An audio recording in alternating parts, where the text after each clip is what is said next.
Hello everyone, good morning. Welcome to this class. Welcome to Eduted everyone. कैसे हैं आप लोग? एक बार सभी लोग कमेंट कर दीजिए कि ऑडियो और वीडियो क्लियर है कि नहीं। उसके बाद हम लोग स्टार्ट करेंगे आज का जो सेशन है। ठीक है।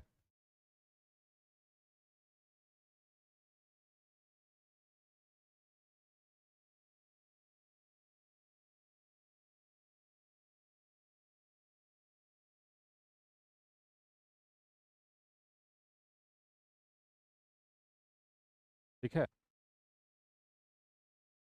चलिए। तो बोलिए ना, लगाएगा उस।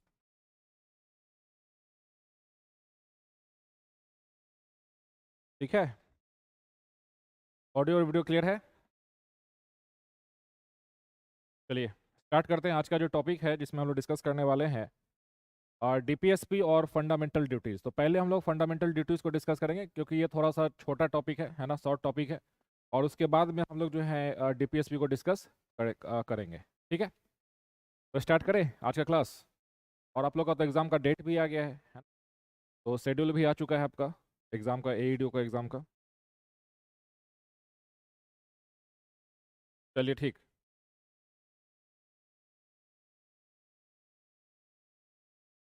चलिए फंडामेंटल ड्यूटीज़ को डिस्कस करते हैं कि आपसे पीटी में यहाँ पे कैसा सवाल पूछा जा सकता है फंडामेंटल ड्यूटीज़ के ऊपर में।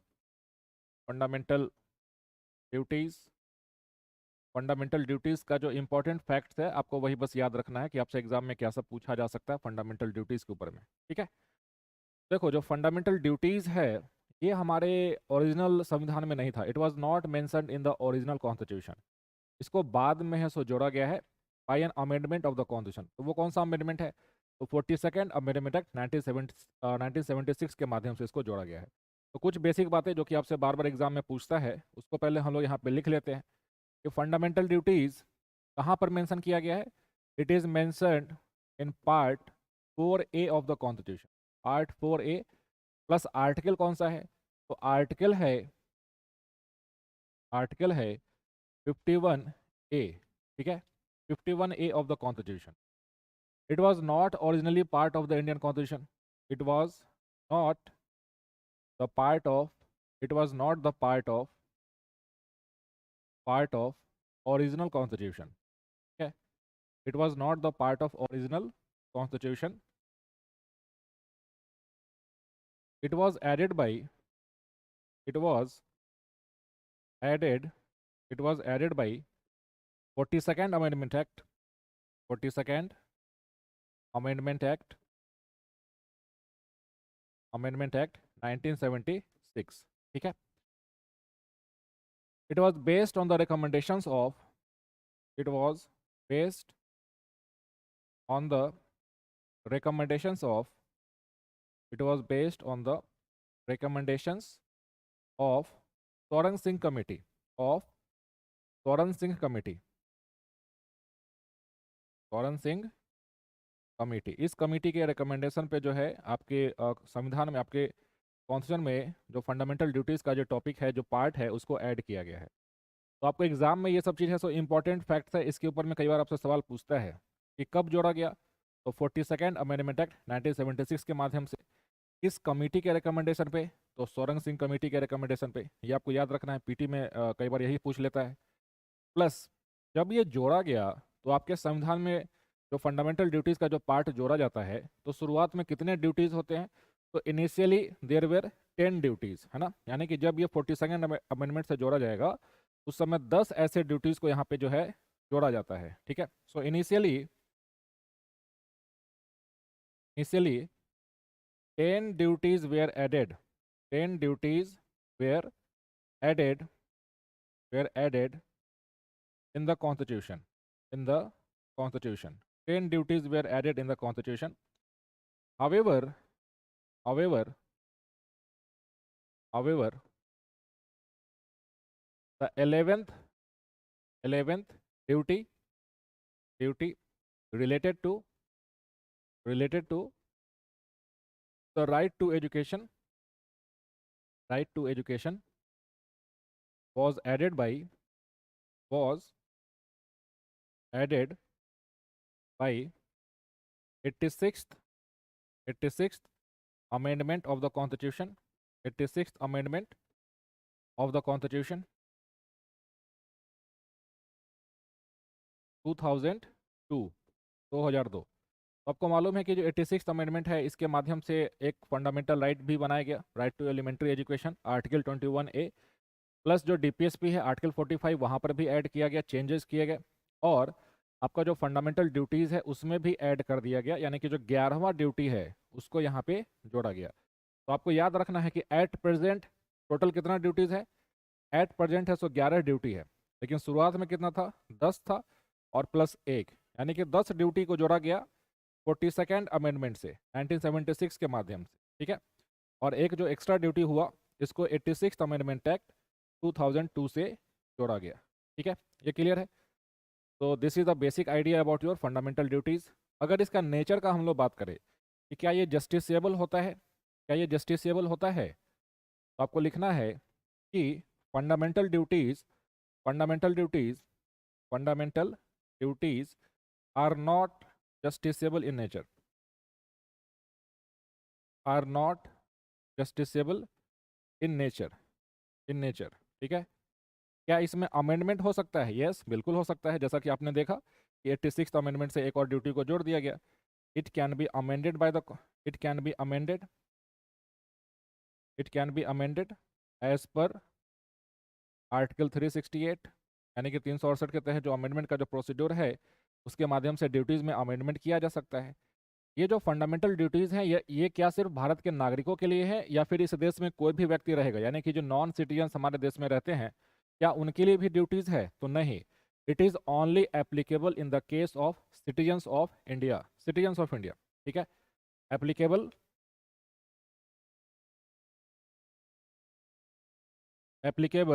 Only for the citizens of India, applicable only for the citizens of India, ठीक है। और ये कहाँ से इंस्पायर्ड है, किस देश के संविधान से इंस्पायर्ड है? तो basically it has been inspired from USSR constitution, from USSR constitution, ठीक है। It has been inspired from USSR constitution.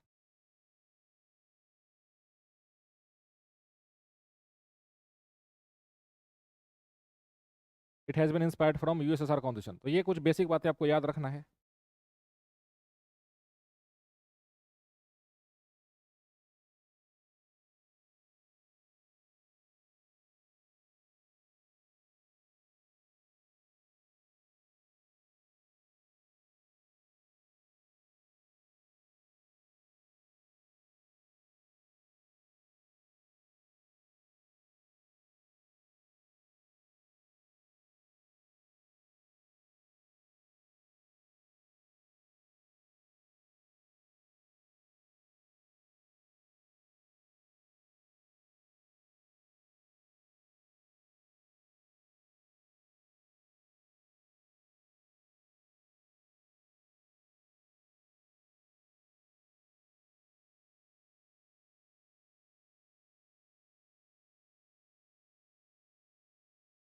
ठीक है, क्लियर है।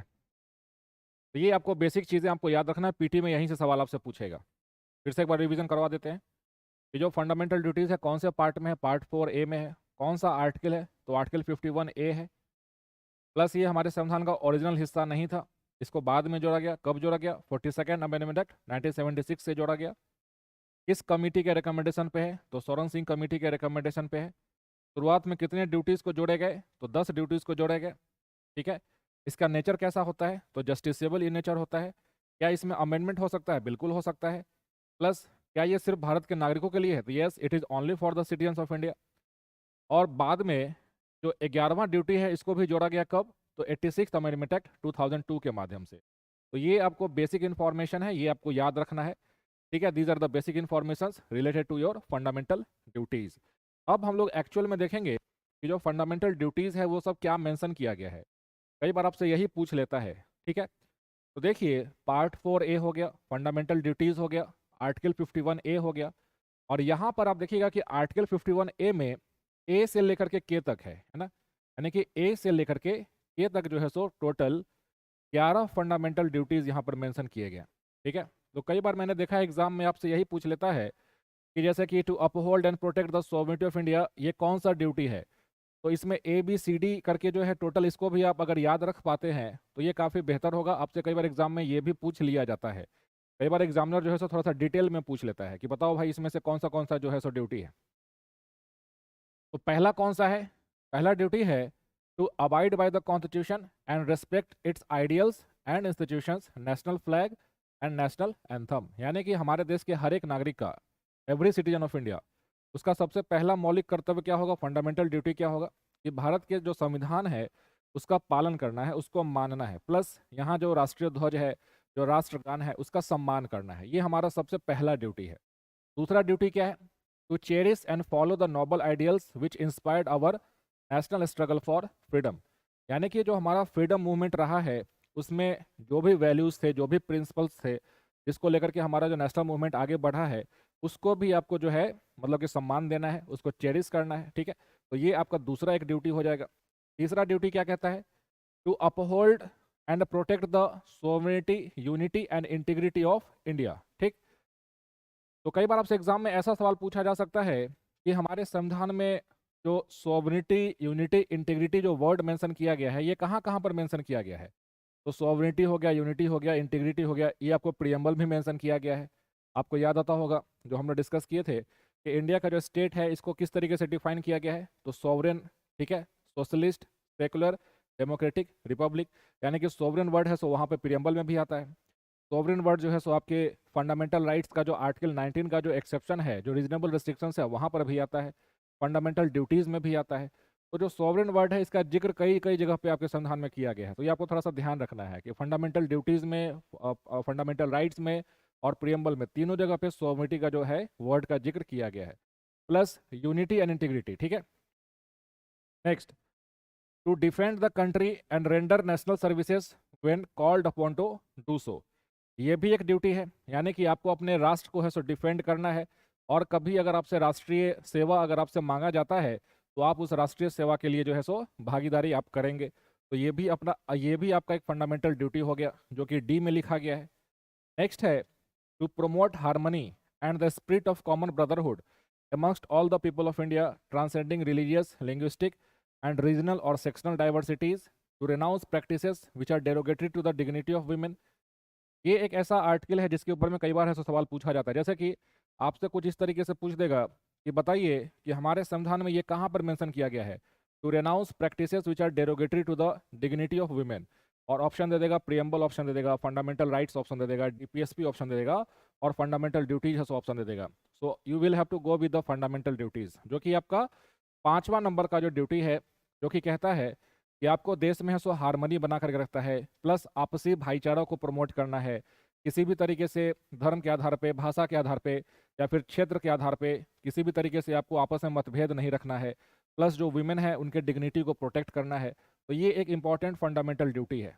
ठीक है, next, to value and preserve the rich heritage of our composite culture. यानी कि जो हमारा जो मिश्रित जो कल्चर है, जो कंपोजिट कल्चर है, उसको वैल्यू करना है, उसको प्रिजर्व करना है। तो ये भी आपका 6ठा नंबर का ड्यूटी हो गया।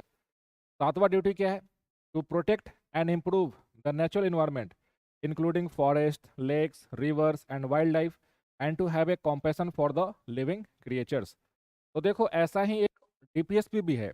एक अगर आप DPSP देखोगे आर्टिकल 48A, जो कि 42nd अमेंडमेंट से जोड़ा गया है, वहाँ पर भी environmental conservation, forest conservation, wild life conservation की बात करता है।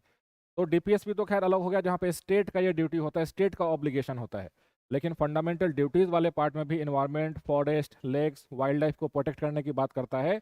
और जो भी इस देश के नागरिक है उनका एक जो है सो जितने भी लिविंग बींग्स हैं, जो भी लिविंग क्रिएचर्स है, उसके प्रति कॉम्पेशन की भावना आपको है ना रखना होगा। कॉम्पेशन का मतलब क्या होता है? यानी कि उसको जो है किसी तरीके से हार्म नहीं करना है, उसके प्रति है सो प्रेम का भावना आपको रखना होगा। तो ये एक इंपॉर्टेंट ड्यूटी है। ठीक, next, to develop the scientific temper, humanism and the spirit of inquiry and reform. यानी कि जो साइंटिफिक टेम्पर है, यानी कि साइंस को लेकर के जो पढ़ाई है, साइंस को लेकर के जो विचार है, उसको बढ़ावा देना है। यानी कि जो हमारे सोसाइटी में बहुत सारे ऐसे सुपरस्टिशंस होते हैं, ठीक है, जो कि जिसका कोई रैशनल ग्राउंड नहीं होता है, तो उन चीज़ों से दूर हट करके जो साइंटिफिक चीज़ें हैं उसके तरफ हमारा झुकाव जो है उसको बढ़ाना होगा, ये भी आपका एक ड्यूटी है। Plus humanism and spirit of inquiry, तो ये एक इंपॉर्टेंट ड्यूटी है जो कि आपके एच वाले पार्ट में मेंशन किया गया है। नेक्स्ट है to safeguard public property and to abjure violence, यानी कि जो भी पब्लिक प्रॉपर्टी है उसको है सो सेफगार्ड करना है। आप अक्सर ऐसा देखते होंगे कि जो लोग होते हैं कई बार है सो जो प्रोटेस्ट करते हैं उसमें कई बार है सो लोग उपद्रवी हो जाते हैं, और जो भी पब्लिक प्रॉपर्टी है जैसे कि रेलवे लाइन हो गया या फिर कोई गवर्नमेंट ऑफिस है, कोई गवर्नमेंट बिल्डिंग है, उसमें है सो आग वाग लगा देते हैं। तो ऐसा आपको नहीं करना है, ये आपका एक जो है सो फंडामेंटल ड्यूटी है। और हिंसा का आपको किसी भी तरीके से सहारा नहीं लेना है, ये आपके इस ड्यूटी में मेंशन किया गया है। To safeguard public property and to abjure violence, यानी किसी भी तरीके से वायलेंस, हिंसा, ये सब आपको नहीं करना है। नेक्स्ट क्या है, to strive towards excellence in all spheres of individual and collective activity so that the nation constantly rises to higher levels of endeavour and achievement, यानी कि आपका एक पर्सनल ड्यूटी ये भी होगा कि आप जिस भी क्षेत्र में काम कर रहे हैं उसमें हमेशा एक्सीलेंस के पीछे जाइए। एक्सीलेंस मतलब कि बेहतर से बेहतर करने का जो है सो आपका वहाँ पर जो है सो किसी भी फील्ड में अगर आप पढ़ा रहे हैं, अगर आप पढ़ रहे हैं, अगर आप डॉक्टर हैं, अगर आप इंजीनियर हैं, आप अगर लॉयर हैं, कुछ भी है, किसी भी फील्ड में आप काम कर रहे हैं, उस फील्ड में आपको सबसे बेहतर परफॉर्म करके आपको दिखाना है। ताकि इसका फ़ायदा क्या होगा, तो हर एक व्यक्ति अगर अपने तरीके से बेस्ट इफिशिएंट तरीके से काम करेगा, बेहतर परफॉर्म करेगा, तो जो पूरा देश है वो अच्छे तरीके से काम करना शुरू कर देता है। तो इस ड्यूटी का ये मतलब हो जाता है। और आखिरी में, हु इज़ ए पेरेंट और guardian to provide opportunities for education to his child or the case may be ward between the age of 6 to 14 years। तो आपको याद आता होगा कि जो राइट टू एजुकेशन है, जो राइट टू एजुकेशन है, ये क्या कहता है, राइट टू एजुकेशन कहता है कि एक आर्टिकल 21A है हमारे संविधान में, जिसमें 6 to 14 ईयर्स के बच्चों को एलिमेंट्री एजुकेशन है so free and compulsory education है सो प्रोवाइड किया जाएगा। अब बताओ कि अगर इनके पेरेंट्स हैं या फिर इनके जो गार्जियन है, अगर इन बच्चों को स्कूल ही नहीं भेजे तो उस बच्चे को है सो पढ़ाई से तो वंचित हो जाएगा, शिक्षा से तो वंचित हो जाएगा। तो फिर वैसे बच्चों का राइट टू एजुकेशन कैसे सेफ गार्ड होगा। इसीलिए एक ड्यूटी है सो जोड़ा गया, जिसमें कहा गया कि जो भी पेरेंट है, जो भी गार्जियन है, वो अपने बच्चों को शिक्षा का मुहैया करवाएगा, ताकि जो राइट टू एजुकेशन है 6 to 14 ईयर्स के बच्चों का, वो फुलफिल हो सके। तो इसको कब जोड़ा गया, it was added by 86th amendment of the constitution. ठीक है, तो these are the basic things about your fundamental duties. आप इसको याद करके रखिए, और यहाँ से जो है सो आपको एग्जाम में सवाल देखने को मिल सकता है। क्लियर है, देखने को मिल सकता है। तो टोटल कितने ड्यूटीज़ हैं, टोटल 11 ड्यूटीज़ हैं। कहाँ से कहाँ तक, तो ए से लेकर के के तक एक ही आर्टिकल है, आर्टिकल 51A है, एक ही पार्ट है, पार्ट 4A है। कब जोड़ा गया, तो 42nd अमेंडमेंट से जोड़ा गया, 42nd अमेंडमेंट एक्ट 1976 के माध्यम से जोड़ा गया। ठीक है, क्लियर है। तो this is all about your fundamental duties. जो सवाल पूछेगा यहीं से पूछेगा, बाकी इसके अलावा आपको और भी कुछ एक्स्ट्रा पढ़ने का जरूरत नहीं है। अगर मेंस का क्लास होता, बीपीएससी मेंस का, तो थोड़ा सा एक्स्ट्रा डिटेल में पढ़ते इसको, बट उतना आपको जरूरी नहीं है। पीटी में इतना ही से सवाल आपसे पूछ देगा। ठीक, now we will go to the next topic, that is directive principles of state policy, DPSP. ठीक है, तो डीपीएसपी के बारे में कुछ बेसिक चीज़ें जो कि सबसे इंपॉर्टेंट पॉइंट्स होते हैं, जिससे आपसे एग्जाम में सवाल है सब पूछे जाते हैं, उसको एक बार डिस्कस कर लेंगे। Directive principles of state policy, directive principles of state policy. ठीक है, directive principles of state policy, DPSP जिसको शॉर्ट में कहते हैं, directive principles of state policy. कुछ जनरल पॉइंट्स इसके बारे में, few general points we will discuss. उसके बाद में जो भी आर्टिकल्स हैं उसको डिटेल में हम लोग डिस्कस कर लेंगे यहाँ पे। तो कुछ बेसिक बातें, डीपीएसपी जो है सो कहाँ पर मेंशन किया गया है, तो mentioned in part 4, articles. Article कहाँ से कहाँ तक है, तो आर्टिकल है 36 से 51, 36 से 51। ठीक है, यानी कि 36 से 51। और जो पार्ट 4 है हमारे संविधान का, it is about the directive principles of state policy. ठीक, प्लस ये हमारे संविधान में कहाँ से लिया गया है, from where it has been inspired, तो inspired from Irish constitution, Irish inspired from Irish constitution, ठीक है, यानी कि जो आयरलैंड है वहाँ के संविधान से ये लिया गया है, ठीक है, आयरलैंड के कॉन्स्टिट्यूशन से लिया गया है। प्लस जो डीपीएसपी है इसका एम क्या है, इसका एम है ना, aim welfare of the people, welfare of the people, welfare of the people, people and establishes establishes establishes India as a welfare state, as a welfare state, यानी कि जो कल्याणकारी राज्य है उसका निर्माण करना इसका अल्टीमेट गोल है ना, कल्याणकारी राज्य। तो ये आपको याद रखना है, कई बार आपसे एग्जाम में यही पूछा जाता है कि इंडिया में जो वेलफेयर स्टेट का जो कल्पना किया गया है वो कहाँ से सिद्ध होता है, तो वो होता है डीपीएसपी से, directive principles of state policy, ठीक है। तो ये इंपॉर्टेंट पॉइंट है, इसको ध्यान रखिएगा कि अगर वेलफेयर स्टेट का वर्ड अगर आपको एग्जाम में देखने को मिले तो ढूंढिएगा कि कहाँ पे डीपीएसपी है, सो मेंशन किया गया है और उसको टिक कर दीजिएगा, ठीक है, क्योंकि डीपीएसपी का जो मेन उसका जो रोल है, मेन जो उसका सिग्निफिकेंस है कि it establishes India as a welfare state, as a कल्याणकारी राज्य, ठीक। प्लस जो डीपीएसपी है इसका नेचर कैसा होता है, क्या इसमें क्या ये जस्टिसेबल होता है, तो no, it is non justiciable in nature, it is non justiciable in nature, non justiciable in nature, that means कि you cannot approach, you cannot approach court, court for its enforcement, for its enforcement, ठीक है। यानी कि जैसे fundamental rights के बारे में हमने क्या पढ़ा था, फंडामेंटल राइट्स के बारे में हमने पढ़ा था कि जो फंडामेंटल राइट्स होते हैं ये जस्टिसेबल इन नेचर होता है, यानी कि अगर किसी भी व्यक्ति का मौलिक अधिकार का अगर हनन होगा तो आप है सो आर्टिकल 32 के तहत सीधा सुप्रीम कोर्ट जा सकते हैं, या फिर आर्टिकल 226 के तहत आप सीधा हाई कोर्ट जा सकते हैं।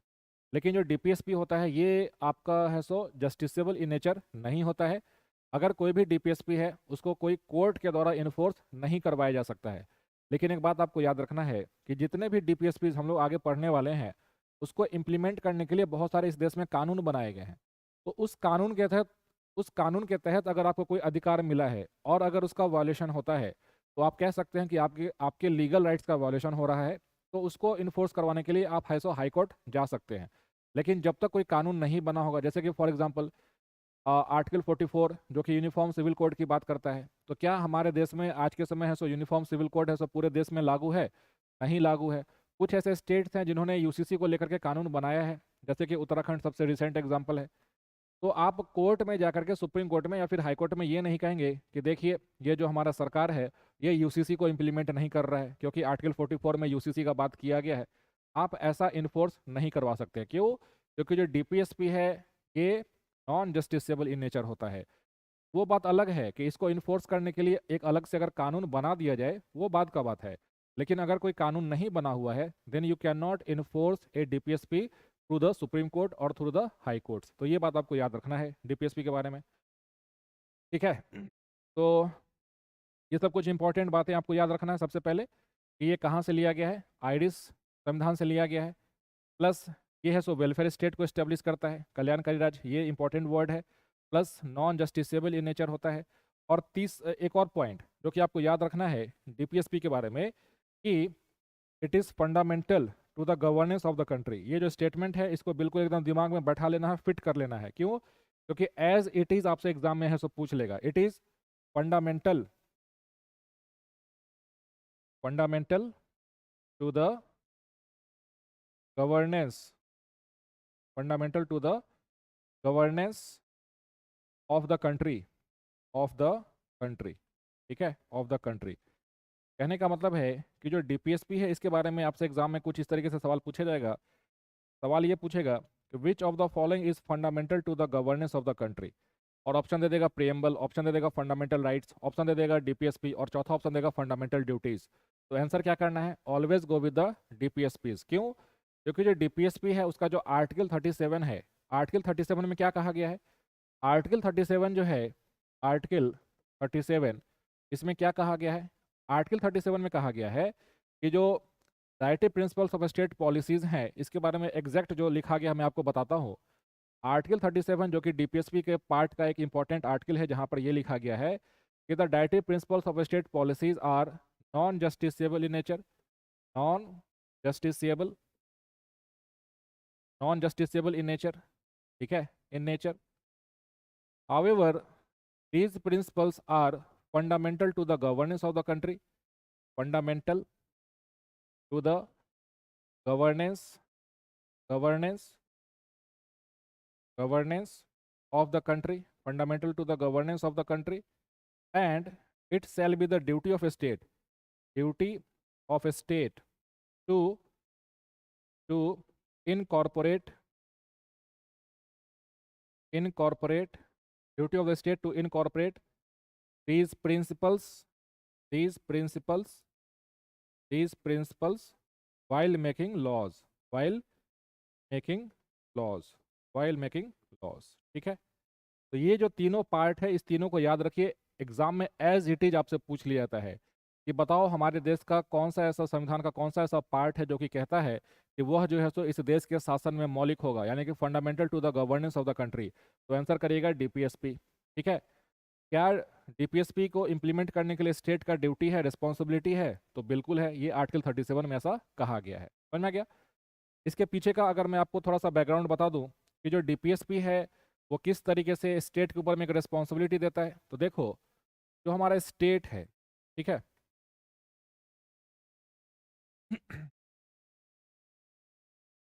देखो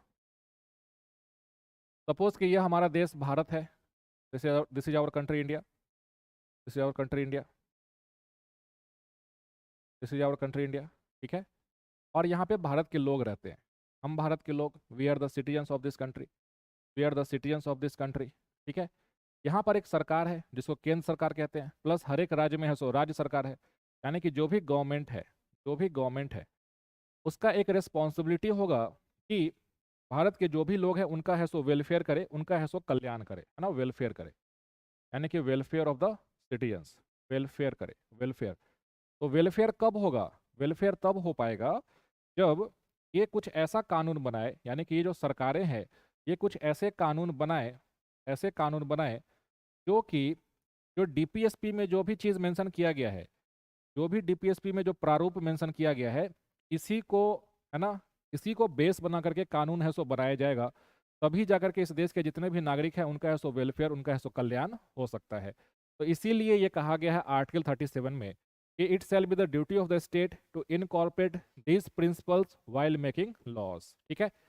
तो क्या ये आपको एक ब्रीफ इंट्रोडक्शन अबाउट डीपीएसपी है सो समझ में आ गया? यहाँ से भी कई बार आपसे जो है सो एग्जाम में सवाल पूछे जा सकते हैं। क्या डीपीएसपी में है सो अमेंडमेंट पॉसिबल है? बिल्कुल अमेंडमेंट पॉसिबल है, बिल्कुल, यानी कि DPSPs can be amended, can be amended, DPSPs can be amended. Plus अगर कभी ये हो कि क्या कोई डीपीएसपी है सो फंडामेंटल राइट्स के ऊपर में है सो सुपरसीड कर सकता है क्या, यानी कि जो डीपीएसपी और फंडामेंटल राइट्स के बीच में अगर कुछ कॉन्फ्लिक्ट है तो क्या कोई ऐसा डीपीएसपी है जो कि फंडामेंटल राइट्स के ऊपर में है सो हावी हो सकता है? तो यस, दो ऐसे आर्टिकल्स हैं, आर्टिकल 39 क्लॉज बी और आर्टिकल 39 क्लॉज सी, ठीक है। यानी कि two DPSPs, two DPSPs under article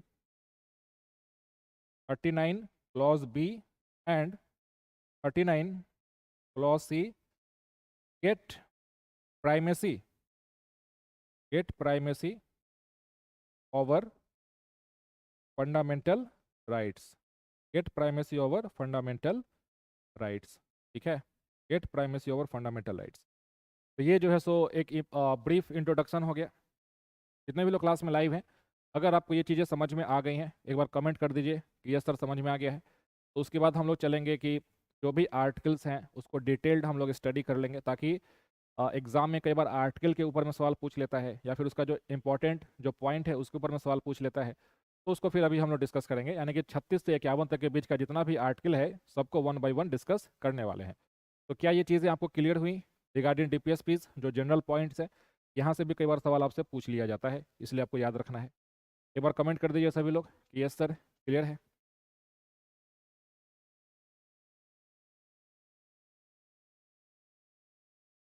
ठीक है, क्लियर है? चलो, वेरी नाइस।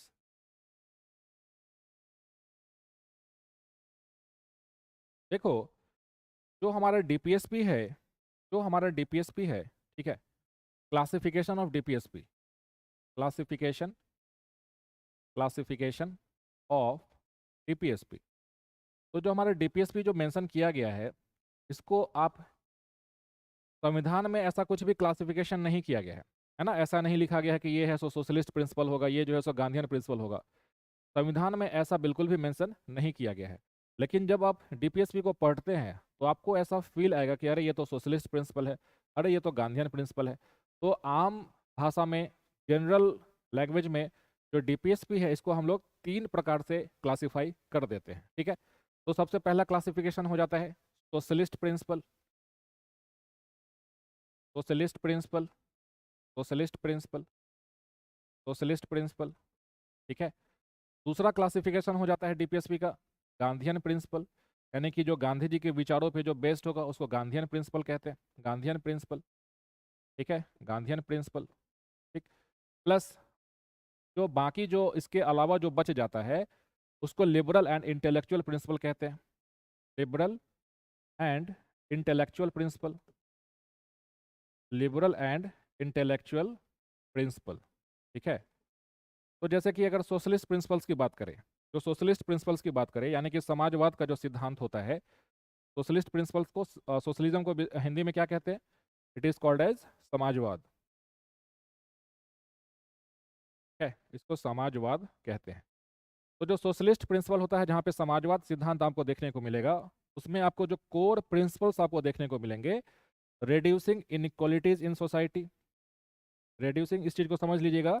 अगर आप ये बेसिक प्रिंसिपल्स को समझ लेते हैं तो आप देख करके समझ जाएंगे कि हाँ, ये जो डीपीएसपी है, क्या वो सोशलिस्ट प्रिंसिपल में आएगा या फिर वो गांधीयन प्रिंसिपल में आएगा। तो reducing inequalities in society, reducing inequalities in society, ठीक है, promoting promoting social, economic political justice, ठीक है। Next, fair distribution of resources, fair distribution fair distribution of resources, fair distribution of resources, plus participation of workers in the management, participation of workers, participation of workers in decision making, participation of workers in decision making, ठीक है, decision making. तो इससे मिलता जुलता जो भी principles आपको देखने को मिलेगा, यानी कि ये जो भी फीचर्स हमने यहाँ पे लिखा सोशलिस्ट प्रिंसिपल्स में, ये अगर आपको कहीं पर भी देखने को मिलेगा तो आप उसको, उस डीपीएसपी को सोशलिस्ट प्रिंसिपल आप कह सकते हैं। अगर हम लोग गांधीयन प्रिंसिपल की बात करें तो गांधी जी का जो प्रिंसिपल है वो किस चीज़ पे बेस्ड है? तो आपको मालूम है जो गांधी जी का जो सिद्धांत है वो किस चीज़ पे बेस्ड होता है? तो नॉन वायलेंस, यानी कि अहिंसा, नॉन वायलेंस, इसको लेकर के इनका है सो सिद्धांत होता है। आपने पढ़ा होगा ग्राम स्वराज को लेकर के, ग्राम स्वराज, यानी कि जहाँ पर भी, है ना, जहाँ पर भी ग्राम यानी कि जो विलेज पंचायत है या जो उस तरीके से जो भी चीज़ें होती हैं, यानी कि जो गांव को जो मजबूत किया जाएगा, ये गांधी जी का सिद्धांत था। गांधी जी का ये कहना था कि हमारे देश को है सो बड़े बड़े शहर नहीं चाहिए, हमारे देश को जो गांव है, हमारे देश के जो विलेजेस हैं, उसको इतना मजबूत कर दिया जाए कि उसके वजह से पूरा देश है सो अपने आप मजबूत हो जाता है। तो गांधी जी हमेशा डिसेंट्रलाइजेशन ऑफ पावर्स की बात करते थे, यानी कि जो ग्राम स्वराज है ये किस प्रिंसिपल पे बेस्ड होता है? तो डिसेंट्रलाइजेशन ऑफ पावर्स के प्रिंसिपल पे बेस्ड होता है, डिसेंट्रलाइजेशन ऑफ पावर्स के प्रिंसिपल पे बेस्ड होता है, डिसेंट्रलाइजेशन ऑफ पावर्स के प्रिंसिपल पे बेस्ड होता है, ठीक है। नेक्स्ट, आप देखिए कि जो गांधी जी का जो सिद्धांत है, जहाँ पे, है ना, स्मॉल स्केल इंडस्ट्रीज हो गया, कुटीर उद्योग हो गया, यानी कि जो कॉटेज इंडस्ट्रीज होते हैं, कॉटेज इंडस्ट्रीज हो गए, तो इन सब चीज़ों को जो है गांधी जी हमेशा प्रमोट करते थे। आप देखते होंगे कि वो हमेशा चरखा चलाते थे, है ना। वो तो ऐसा ऐसा तो था नहीं कि ब्रिटेन से जो फैक्ट्री है, जो इंडस्ट्री है, वहाँ का बना हुआ कपड़ा वो पहनते थे। उनका ऐसा मानना है कि जो बड़े बड़े इंडस्ट्रीज होते हैं ये मानव का जो ह्यूमन राइट्स है उसको वायोलेट कर देता है। कैसे? यानी कि हर एक व्यक्ति को काम करने के लिए उसको भगवान ने उसको है सो हाथ पैर है सो दे रखा है। तो अगर कोई मशीन से कोई काम करवाया जा रहा है, बड़े बड़े मशीन से, तो जो ह्यूमन लेबर है उसको है सो आप यूज़ नहीं कर सकते हैं। इसलिए गांधी जी हमेशा कहते थे कि जो भी ह्यूमन लेबर है वो अपनी चीज़ों को है ना यूज़ करे, और उससे इकोनॉमी को है सो उसका जो एम्प्लॉयमेंट है वो काफ़ी ग्रो करता है। तो ऐसे जो भी सिद्धांत आपको देखने को मिलेगा आपके डीपीएसपी में, आप कह सकते हैं कि हाँ ये एक गांधीयन सिद्धांत है। प्लस जो लिबरल एंड इंटेलेक्चुअल प्रिंसिपल्स हैं, तो इसके अलावा जो भी चीज़ बच गया, जिसको ना ही आप सोशलिस्ट प्रिंसिपल्स कह सकते हैं, जिसको ना ही आप गांधीयन प्रिंसिपल कह सकते हैं, जैसे कि आप देखिए क्या सब हो जाएगा। Environmental protection, environmental protection, environmental protection जो है सो हो जाएगा, ठीक है। Plus uniform laws for all, uniform laws यानी कि सभी के लिए एक समान कानून, ये है सो एक लिबरल प्रिंसिपल है, इंटेलेक्चुअल प्रिंसिपल है। प्लस आप देखिए कि इंडिया का, भारत का जो विदेश नीति होता है, जो फॉरेन रिलेशन होता है, यानी कि फॉरेन रिलेशंस किस आधार पे होने चाहिए, फॉरेन रिलेशंस है सो किस आधार पे होना चाहिए। तो ऐसे करके जो भी प्रिंसिपल्स हैं आप उसको लिबरल एंड इंटेलेक्चुअल प्रिंसिपल्स के बेसिस पे आप उसको आइडेंटिफाई कर सकते हैं। तो ये हमने आपको एक बेसिक प्रीमाइसेस बता दिया कि भाई क्लासिफिकेशन ऑफ डीपीएसपी में जो सोशलिस्ट प्रिंसिपल है उसमें आपको इन सब चीज़ों को आपको देखने को मिलेगा। जो गांधीयन प्रिंसिपल है वहाँ पर आपको ये सब चीज़ देखने को मिलेंगी। प्लस जो लिबरल इंटेलेक्चुअल प्रिंसिपल है वहाँ पर आपको ये सब चीज़ आपको देखने को मिलेगा। तो अब हम लोग चलते हैं, है ना, और जितने भी आर्टिकल्स हैं उसको थोड़ा सा गौर से देखिएगा, क्योंकि एग्ज़ाम अभी, है ना, अभी 10-15 दिन के बाद आपका एग्ज़ाम होने वाला है। तो अगर अभी से चीज़ों को अगर आप प्रैक्टिस कर लेते हैं, थोड़ा सा दिमाग में बैठा लेते हैं, तो हो सकता है कि वहाँ पे ऑप्शंस देख करके आपको चीज़ें याद आ जाएं एग्ज़ाम में, है ना। तो थोड़ा सा ध्यान दीजिएगा यहाँ पे। तो now we will start with the article, article wise जो है सो स्टार्ट करना है। तो जो सबसे पहला आर्टिकल है, हमने क्या बताया कि जो डीपीएसपीज हैं इसमें कितने आर्टिकल्स हैं, कहाँ से कहाँ तक आर्टिकल्स हैं। तो डीपीएसपीज में जो आर्टिकल्स हैं वो 36 से 51 है, 36 से लेकर के 51। हालांकि इसके बीच में कुछ और आर्टिकल्स को है सो जोड़ा भी गया है ना। यानी कि 36 के बाद देखिएगा 37 है, 37 के बाद में 38 है, 38 के बाद में 39 है, फिर 39 का ए है जो कि बाद में जोड़ा गया है 42nd अमेंडमेंट से, फिर 39 ए के बाद में 40 आएगा, 41, 42, फिर 43, फिर 43 ए, फिर 43 बी, फिर 44, फिर 45, फिर 46, फिर 47, फिर 48, फिर 48 ए, फिर 49, फिर 50 और आखिरी में 51। तो ऐसे करके सारे आर्टिकल्स को हम लोग एक बार डिस्कस कर लेंगे, बहुत इंपॉर्टेंट है, इसको ध्यान रखना है। तो जो सबसे पहला आर्टिकल है वो क्या कहता है, आर्टिकल 36, ये कहता है डेफिनेशन ऑफ द स्टेट।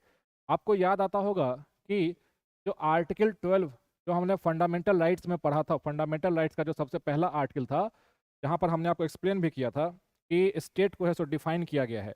यानी कि जो आर्टिकल 12 है it basically defines the state. तो इस पार्ट में भी, यानी कि जो डीपीएसपी वाला जो पार्ट है, यहाँ पर भी जो स्टेट का जो डेफिनेशन होगा ये सेम वही होगा जो कि आर्टिकल 12 में किया गया है। तो इसी बात को यहाँ पे लिख दिया गया है आर्टिकल 36 में। इसके अलावा इसमें और भी कुछ एक्स्ट्रा नहीं लिखा गया है, तो ये आपको याद रखना है। Article 36, article 36 is about definition of state.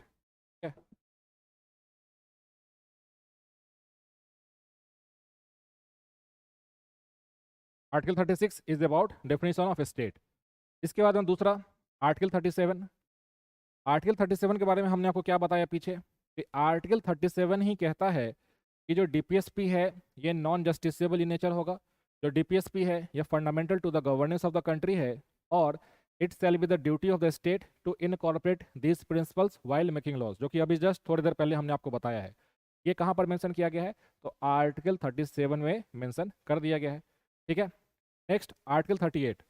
Article 38 क्या कहता है, आर्टिकल 38 ऐसा कहता है कि यहाँ से आप कह सकते हैं कि इंडिया में वेलफेयर स्टेट को बनाने का कल्पना किया गया है, वेलफेयर स्टेट, ठीक है। कैसे, क्योंकि आर्टिकल 38 में है सो दो क्लॉज है, पहला क्लॉज और दूसरा क्लॉज। पहला क्लॉज क्या कहता है कि जो स्टेट है वो अपने नागरिकों का वेलफेयर करेगा, कल्याण करेगा, और उनके लिए सोशल जस्टिस, इकोनॉमिक जस्टिस और पॉलिटिकल जस्टिस को है सो फुलफिल करने का कोशिश करेगा।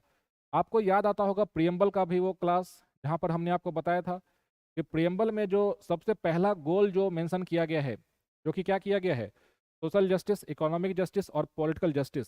यानी कि जो वर्ड सोशल जस्टिस है, इकोनॉमिक जस्टिस है और जो पॉलिटिकल जस्टिस है, ये कहाँ कहाँ पर मेंशन किया गया है?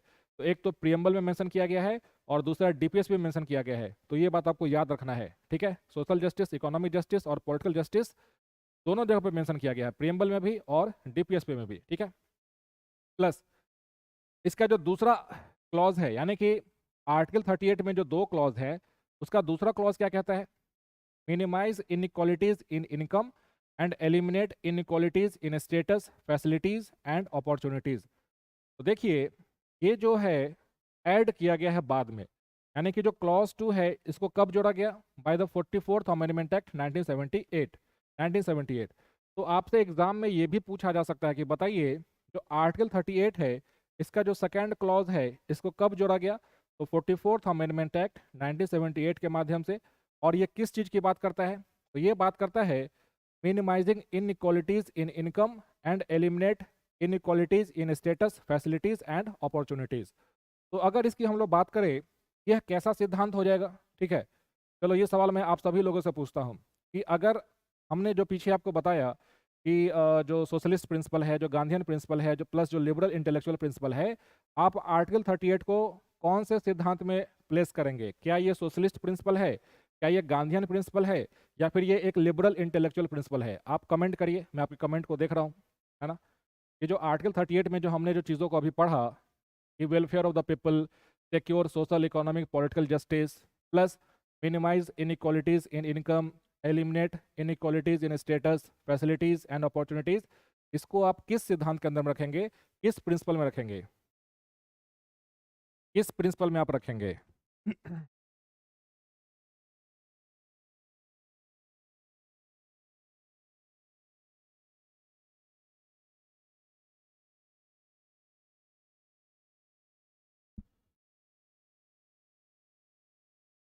किस प्रिंसिपल में आप रखेंगे?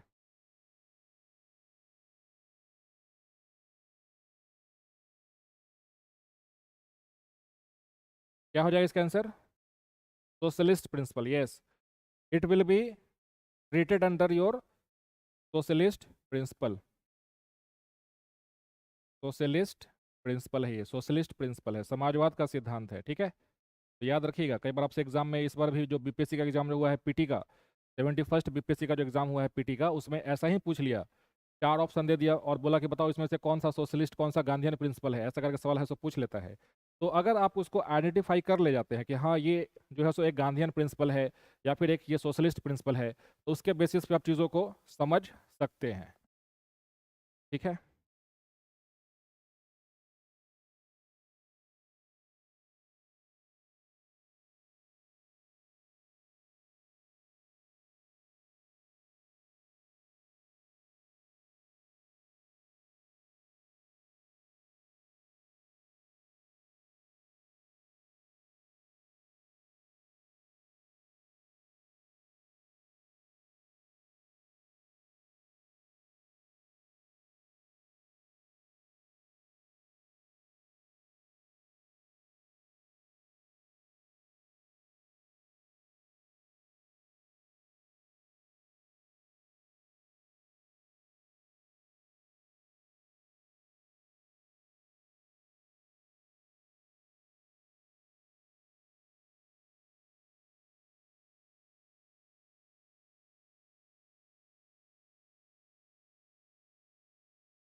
ठीक है, सोशलिस्ट प्रिंसिपल है। एक मिनट रुक जाइए, आपका कैमरा थोड़ा सा सेटिंग आई थिंक थोड़ा सा गड़बड़ हो गया है ना, इस वजह से जो है फोकस नहीं कर पा रहा है, इसको मैं ठीक करवा देता हूँ। तो जब थोड़ा क्लियर हो जाएगा देन वी विल कंटिन्यू।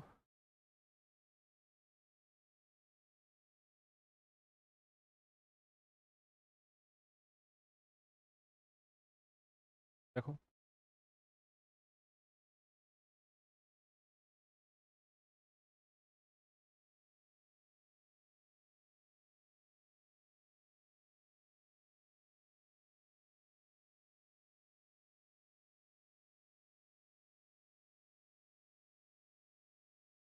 ठीक है, अभी क्लियर है?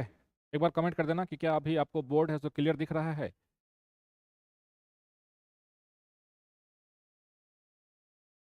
चलो नेक्स्ट, आर्टिकल 39। ये बहुत इंपॉर्टेंट है आर्टिकल 39। ठीक है, आर्टिकल 39 भी इंपॉर्टेंट है।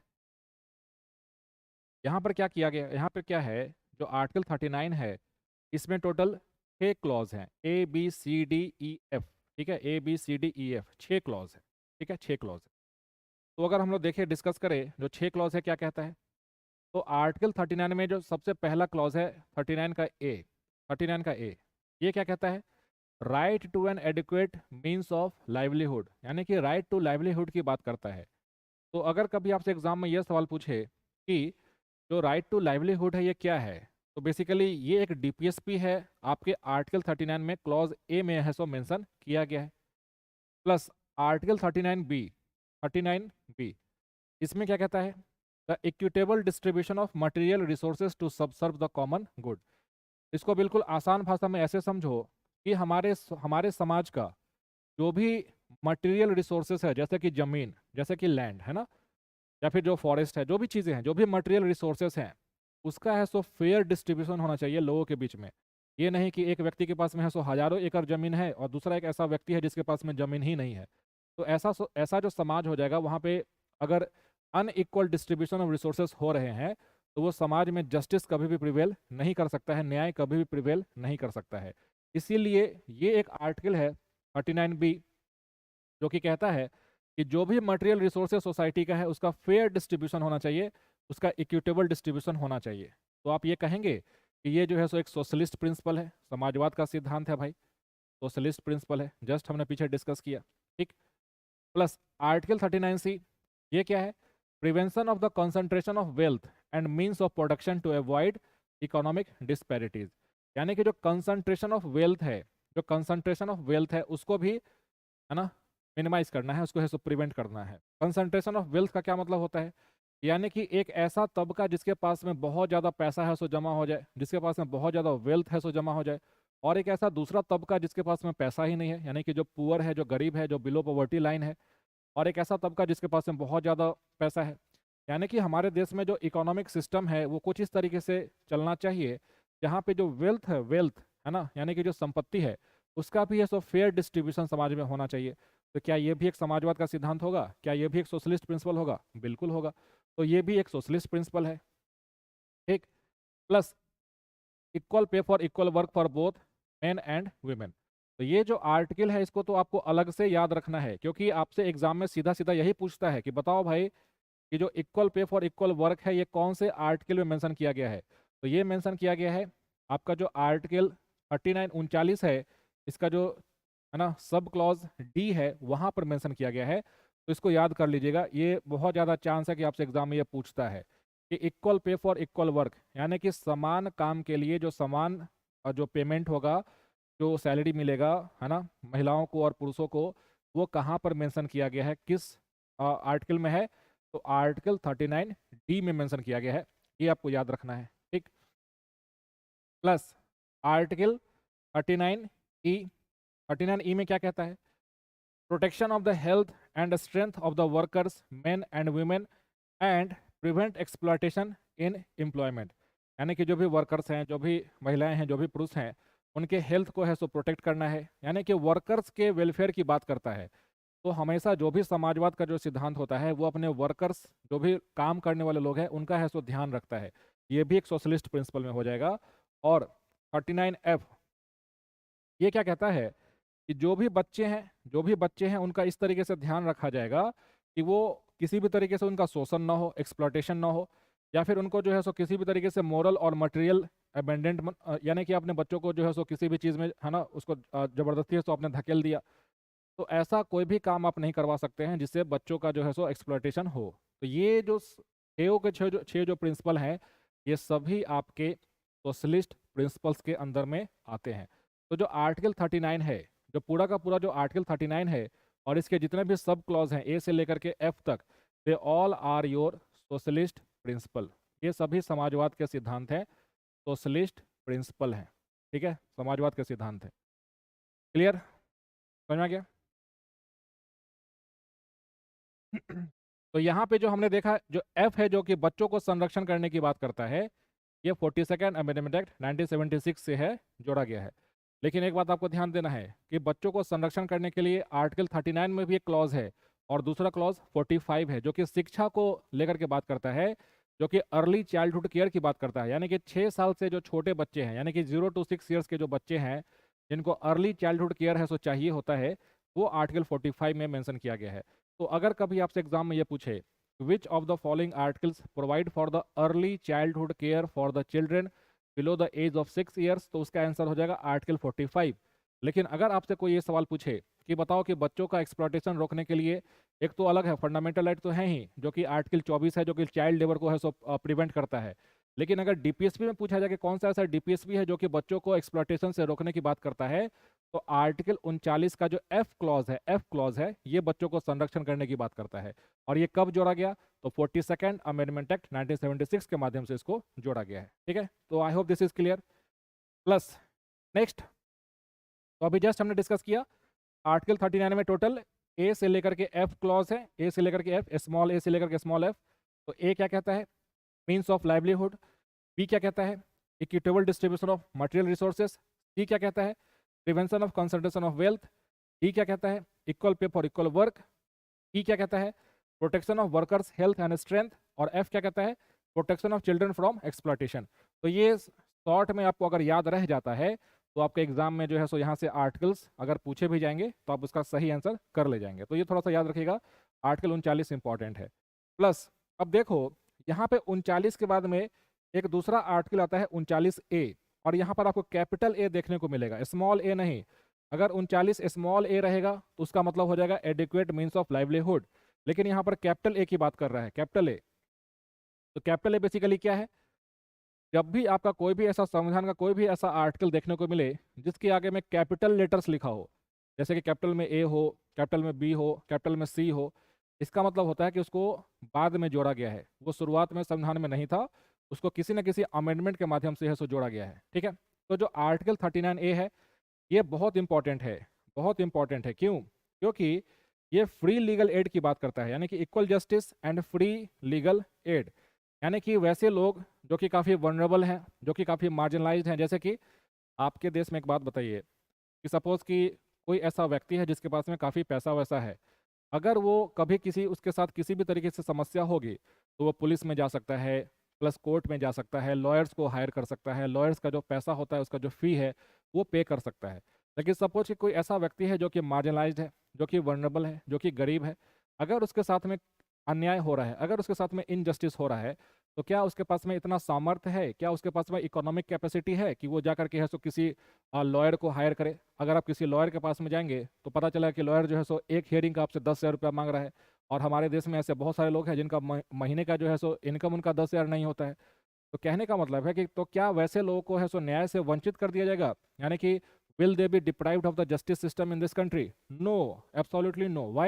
Because Article 39A mandates the state, it shall be the duty of the state to ensure that a free legal aid is provided to those category of persons who are vulnerable, who are marginalized in the society, या फिर who are poor in the society. तो ये बहुत important article है, ये आपको याद करके रखना है, आर्टिकल 39A। और इसको कब जोड़ा गया, किस प्रिंसिपल के माध्यम से जोड़ा गया?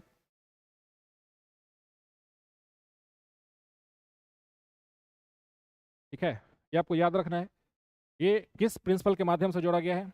It was added by article 39A, है ना। और किस अमेंडमेंट के माध्यम से? तो 42nd अमेंडमेंट एक्ट 1976 के माध्यम से इसको जोड़ा गया है। ठीक है, तो it has been added by 42nd amendment act 1976। बहुत इंपॉर्टेंट आर्टिकल है, याद करके रखना है।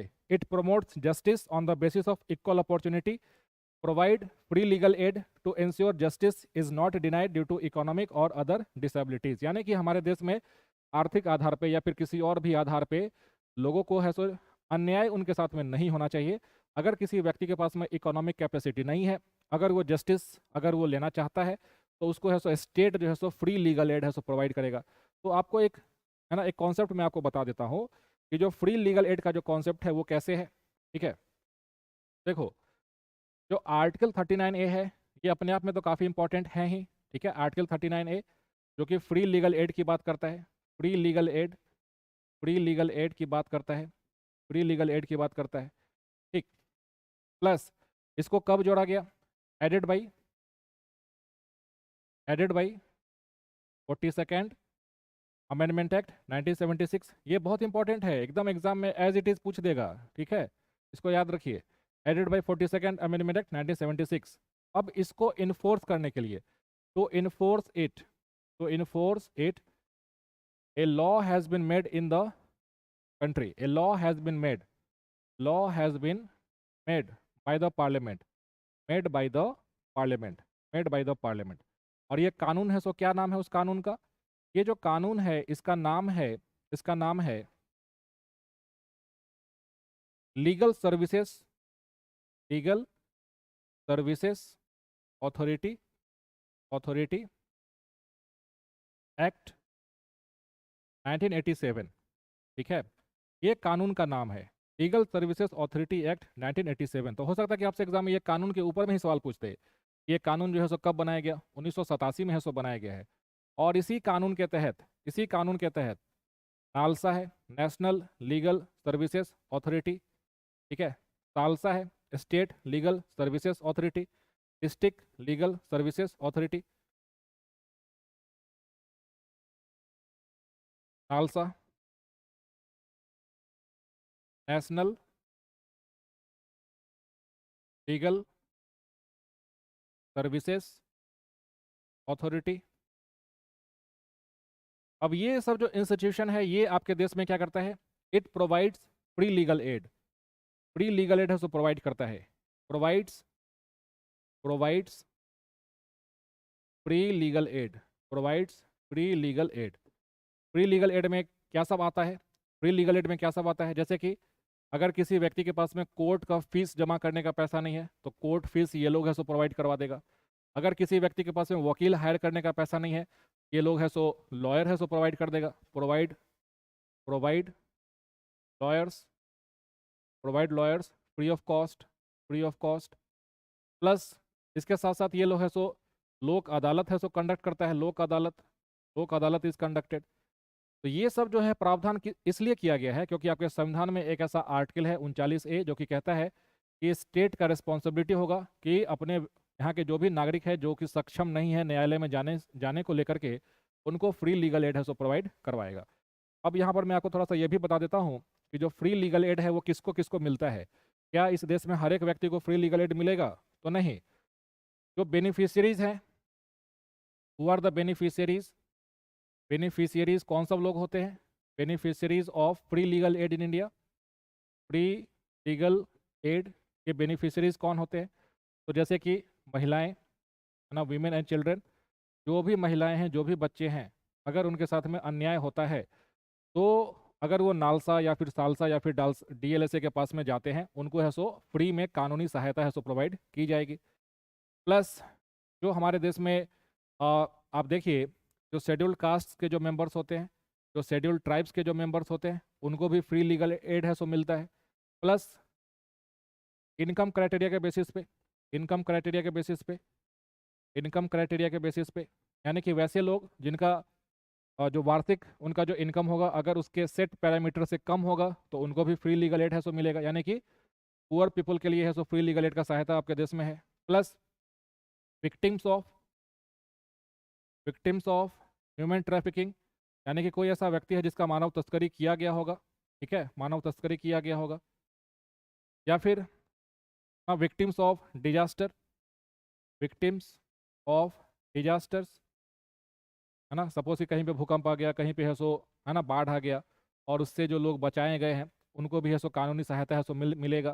प्लस आप देखिए जो प्रिजनर्स होते हैं, जो लोग जेल में होते हैं, है ना, तो अगर कोई जेल में ऐसा व्यक्ति है जो कि कानूनी सहायता के लिए सक्षम नहीं है, उसके पास में उतना रिसोर्सेस नहीं है, तो उनको भी है सो फ्री लीगल एड है सो प्रोवाइड करवाया जाता है। तो ये सभी कहाँ पर मेंशन किया गया है कि इन सारे व्यक्ति को है सो फ्री लीगल एड मिलेगा, तो इसी कानून में मेंशन किया गया है, लीगल सर्विसेज अथॉरिटी एक्ट 1987। इसको इम्प्लीमेंट करने के लिए कौन सा इंस्टीट्यूशन है? तो नालसा है, सालसा है ना, डिस्ट्रिक्ट लीगल सर्विसेज अथॉरिटी है। और ये मैकेनिज्म के माध्यम से जो आर्टिकल 39A है इसको लागू किया गया है आपके देश में। तो क्या ये पूरा चीज़ है सो क्लियर हुआ? कि किस तरीके से फ्री लीगल एड है सो काम करता है, कौन सा कानून बनाया गया है। तो ये थोड़ा सा इंपॉर्टेंट है, यहाँ से आपसे डीपीएसपी के ऊपर में अगर सवाल पूछेगा तो चांसेस है कि यहाँ से सवाल आपसे पूछ लिया जा सकता है, याद रखिएगा। ठीक है, now coming to the next article, that is article 40। Article 40 article 40, तो ये जो हमने पढ़ा पीछे का जो जो आर्टिकल 39A है, ये कैसा प्रिंसिपल है, ये किस तरीके का प्रिंसिपल है। तो यहाँ पे स्टेट अपने नागरिकों के लिए जस्टिस का व्यवस्था कर रहा है, स्टेट। तो जहाँ पर भी स्टेट का रिस्पॉन्सिबिलिटी आता है अपने नागरिकों के प्रति, वो है सो सोशलिज्म का सिद्धांत हो जाता है, समाजवाद का सिद्धांत हो जाता है। तो जो आर्टिकल 39A है, this is also a socialist principle, this is also a socialist principle, ये भी एक सोशलिस्ट प्रिंसिपल हो जाएगा, सोशलिस्ट प्रिंसिपल हो जाएगा। Clear? 39 socialist principle, socialist principle. 38 socialist principle, socialist principle, ये भी सोशलिस्ट प्रिंसिपल है। ठीक है, समझ में आ रहा है?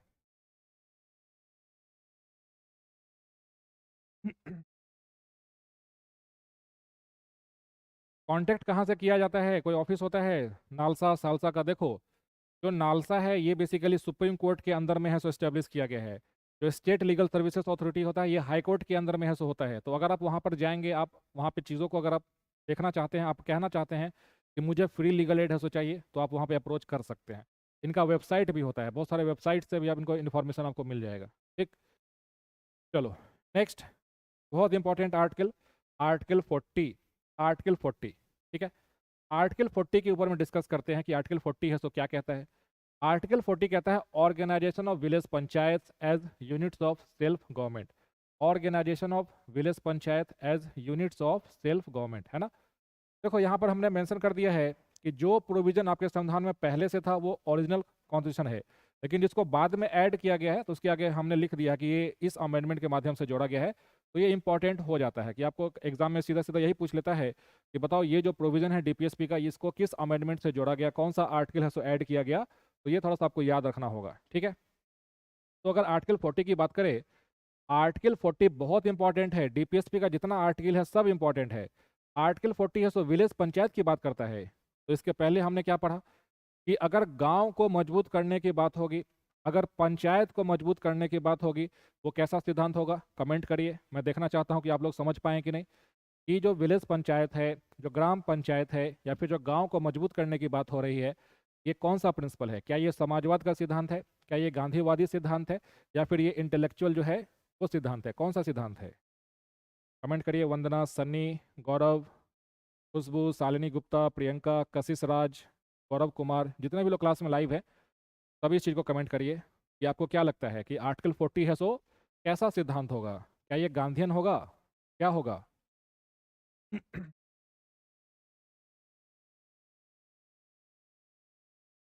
बताइए, मैं वेट कर रहा हूँ। सनी ने कहा है गांधीयन, गौरव कुमार कह रहे हैं गांधीयन, प्रशांत कुमार गांधीयन, वंदना गांधीयन, प्रियंका गांधीयन प्रिंसिपल, सनी गांधीयन। चलो, यानी कि आप सभी लोगों ने सही जवाब दिया है। Yes, it is absolutely Gandhian principle. ठीक है, तो आर्टिकल 40 कैसा प्रिंसिपल हो जाएगा? गांधीयन प्रिंसिपल हो जाएगा, गांधीयन प्रिंसिपल, गांधीयन प्रिंसिपल हो जाएगा। ठीक है, ये जो पंचायत है ये आपके संविधान में आर्टिकल 40 के तहत जो है सो ऑर्गेनाइज करने का बात किया था। इसी को फुलफिल करने के लिए, इसी को फुलफिल करने के लिए 73rd amendment act 1992, 73rd amendment act 1992, इसने क्या किया कि हमारे पंचायत को लेकर के एक नया पार्ट है सो जोड़ दिया, पार्ट 9, पार्ट 9। और इसी पार्ट 9 का जो जो रोमन लेटर है, अगर इसको एकदम मिरर इमेज बना देंगे तो कुछ ऐसा बन जाएगा। पार्ट 9 के बाद में 11th शेड्यूल। ठीक है, यानी कि पार्ट 9, पार्ट 9 और 11th शेड्यूल, 11th शेड्यूल, यानी कि हमारे देश में जो पंचायती राज व्यवस्था है उसको संवैधानिक दर्जा देने के लिए कि किस किस मॉडल पे काम करेगा, प्लस 3 टायर होगा कि 2 टायर होगा, प्लस स्टेट इलेक्शन कमीशन होगा कि नहीं होगा, स्टेट फाइनेंस कमीशन होगा कि नहीं होगा, इन सारे चीज़ों को लेकर के जो अमेंडमेंट किया गया है that is 73rd amendment act 1992। और इसके वजह से पंचायती राज इंस्टीट्यूशंस को जो 3 टायर व्यवस्था है वो इस्टेब्लिश किया गया, वो लागू किया गया। तो ये बहुत इंपॉर्टेंट है ना। इसको तो हम लोग अलग से डिस्कस करेंगे, पंचायती राज जो सिस्टम है इसको तो अलग से किसी क्लास में मैं पढ़ाऊंगा। बट फॉर द टाइमिंग आप ये समझिए कि article 40 is about village panchayat, जो कि एक गांधीयन सिद्धांत है, और इसको लागू करने के लिए हमारे संविधान में संशोधन किया गया, 73rd अमेंडमेंट किया गया। कब किया गया? 1992 में। इसके माध्यम से क्या होता है, एक नया पार्ट है ना पंचायत को लेकर के है सो ऐड किया गया, पंचायत को लेकर के, जो कि नया पार्ट कौन सा है? पार्ट 9 है।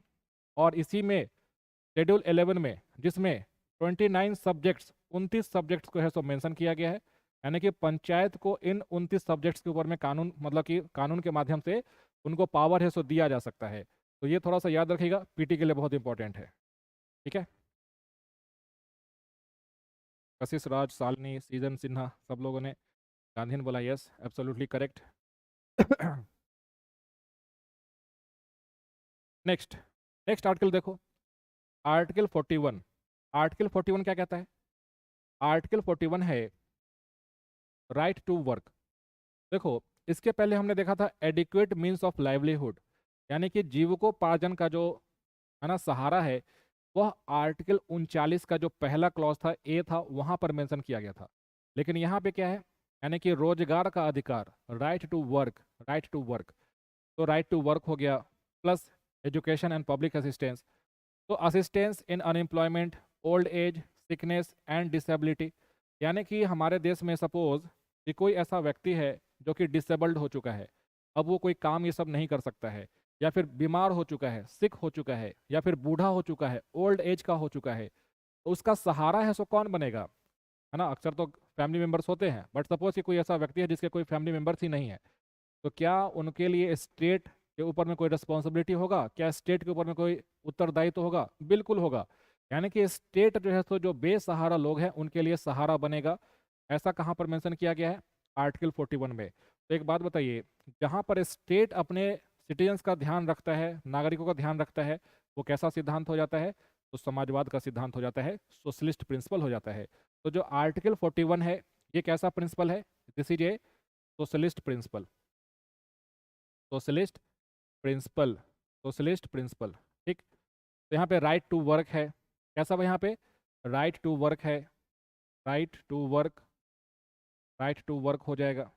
ठीक है, इसी को लेकर के जो मनरेगा ये सब जो है, अब तो उसको रिप्लेस कर दिया गया है ना, विकसित भारत जी राम जी बिल, जी राम जी एक्ट करके जो आ गया है, ये बेसिकली क्या है? ये सभी राइट टू वर्क को है सो इम्प्लीमेंट कर रहा है। प्लस आप देखिए हमारे देश में ऐसे बहुत सारे वेलफेयर स्कीम्स चलाए जाते हैं, जैसा कि आप सुनते होंगे कि जो वृद्धा पेंशन योजना है, या फिर कोई ऐसा व्यक्ति है जो कि डिसेबल्ड हो चुका है, उसके लिए कोई है सो वेलफेयर स्कीम्स लॉन्च कर दिया जाता है। तो ये सभी जो भी काम है स्टेट के द्वारा किया जाता है as a socialist state, as a समाजवाद, है ना, राज्य। ठीक है, क्लियर है? तो ये थोड़ा सा याद रखिएगा, है ना, ये इंपॉर्टेंट आर्टिकल है। प्लस आर्टिकल 42 बहुत इंपॉर्टेंट है।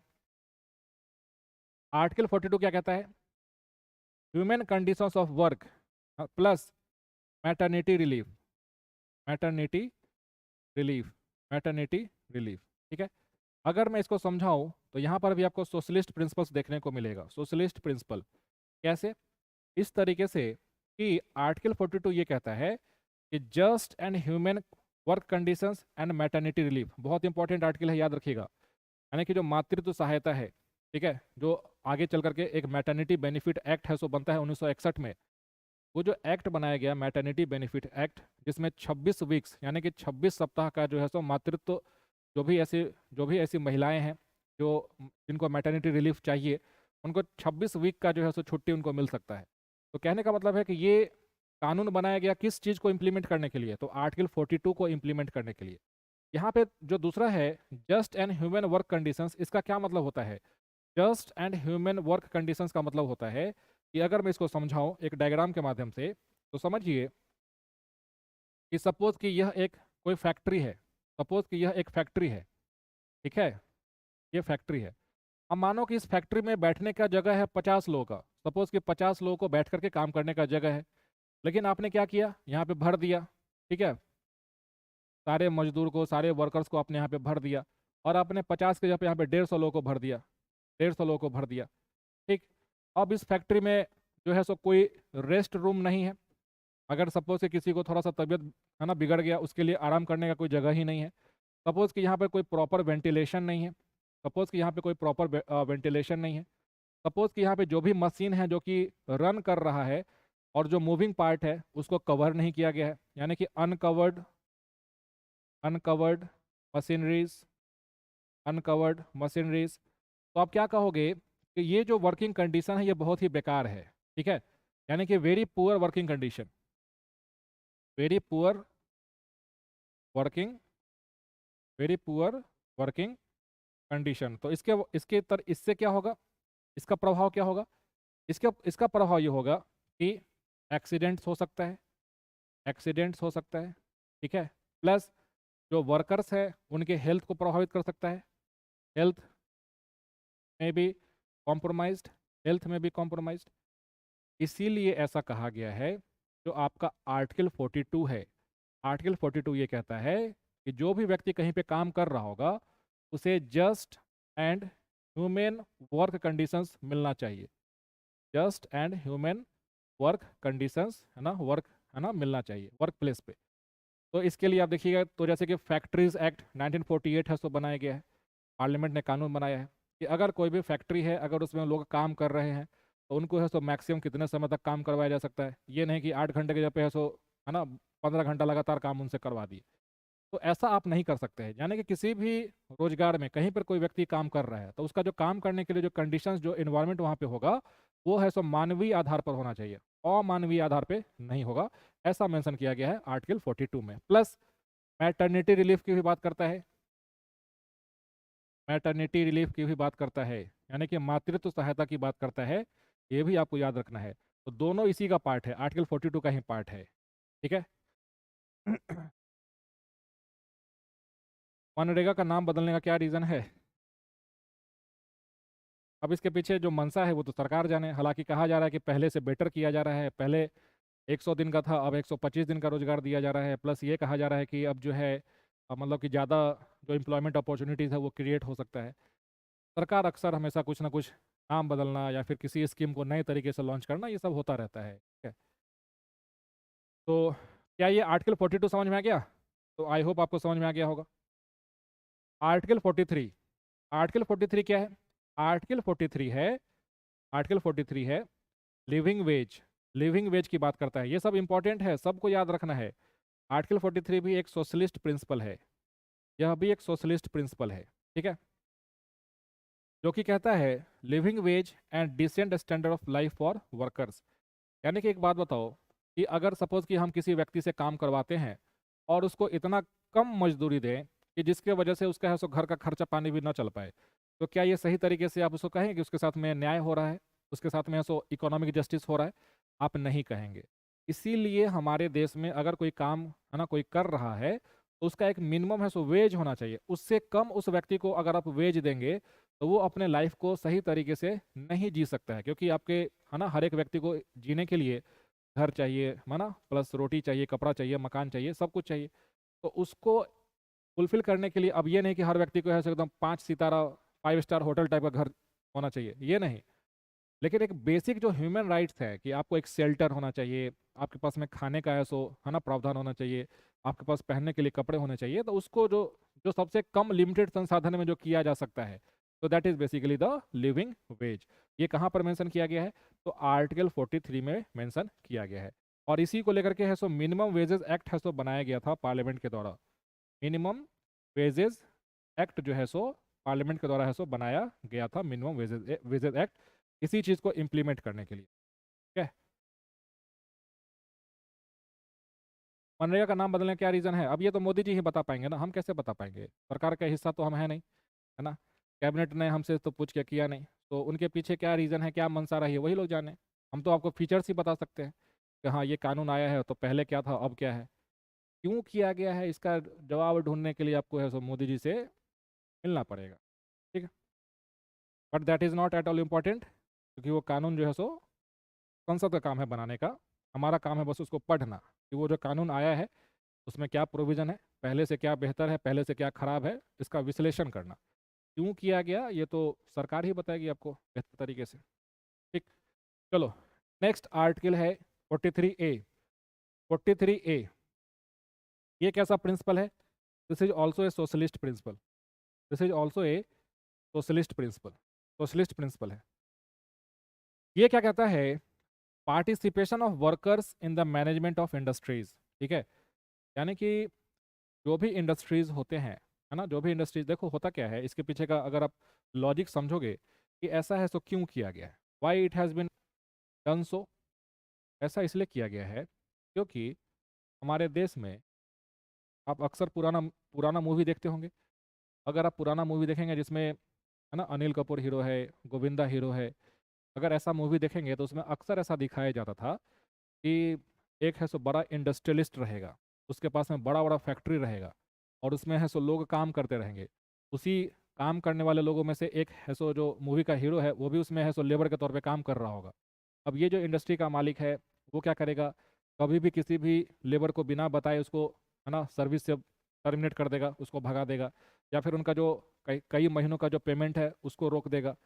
तो कहने का मतलब है कि हमारे देश में जो भी इस तरीके से जो भी इंडस्ट्रीज चलती थी, जो भी इंडस्ट्रीज चलती थी, जो भी इंडस्ट्री है, जो भी इंडस्ट्रीज हैं, यहाँ पर आपको कई तरह के डिस्प्यूट्स देखने को मिलते थे। डिस्प्यूट्स, डिस्प्यूट्स किसके बीच में, तो dispute between workers, workers and the directors of the company. Directors क्यों, क्योंकि जो डायरेक्टर्स है बेसिकली यही तो मैनेजमेंट कंपनी का है, सो संचालन कौन कर रहा है, इसको मैनेज कौन कर रहा है, डायरेक्टर्स कर रहा है। These are the management. यानी कि जो मैनेजमेंट है वो बिना वर्कर से पूछे, बिना वर्कर से पूछे कुछ भी है सो डिसीजन है सो लेता था, और इसकी वजह से डिस्प्यूट्स होता था, और इसकी वजह से है सो हड़ताल हो जाता था, ठीक है, हड़ताल हो जाता था। प्लस कई बार है सो लोग, अगर कुछ कई बार है सो हिंसा ये सब भी हो जाता था, है ना, फैक्ट्री वैक्ट्री को ताला लगा दिए, आग लगा दिए, ऐसा भी कई बार है सो इंसिडेंट होता था। तो इन्हीं चीज़ों को रोकने के लिए एक नया आर्टिकल जोड़ा गया, 43A। और जो 43A है ये बेसिकली क्या कहता है, ये कहता है participation of workers in the management of industries. यानी कि workers in the management of industries, workers in the management, workers in the management of industries. तो आप देखिए, जब आप वर्कर्स को भी ये हक देंगे कि जो कंपनी का जो मैनेजमेंट चल रहा है, अब इसमें वर्कर्स के भी जो रिप्रेजेंटेटिव्स होंगे वो पार्टिसिपेट करेंगे। तो यहाँ पर जो भी डिसीजन लिया जाएगा, अब इस इंडस्ट्री को रन करने के लिए जो भी डिसीजन लिया जाएगा, अब इसमें सभी के इंटरेस्ट को एक साथ ध्यान में रखते हुए चीज़ों को आगे बढ़ाई जाएंगी। यानी कि यूनिलेटरल जो डिसीजन लिया जाता था अब वो नहीं लिया जाएगा, अब इसमें वर्कर्स का भी रिप्रेजेंटेशन है। तो इसके वजह से जो डिस्प्यूट है, जो विवाद है, अब ये कम होना शुरू हो जाएगा। The disputes, the incidents of disputes will, है ना, फॉल। इस वजह से ये प्रोविजन है सो लाया गया है। समझ में आ गया।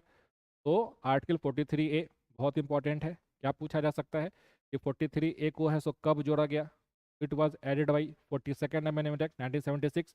तो ये भी आपको जोड़ लेना है, लिख लेना है, बाई 42nd अमेंडमेंट एक्ट 1976, इसके माध्यम से जोड़ा गया है। क्या कहता है, कहता है participation of workers, participation of workers in the management of industries, ये इसका है सो, है ना, मेन जिस्ट है। तो this is the whole idea. Clear है। कैसा प्रिंसिपल हो जाएगा, सोशलिस्ट प्रिंसिपल हो जाएगा। यह भी कैसा प्रिंसिपल हो जाएगा, it will be a socialist principle.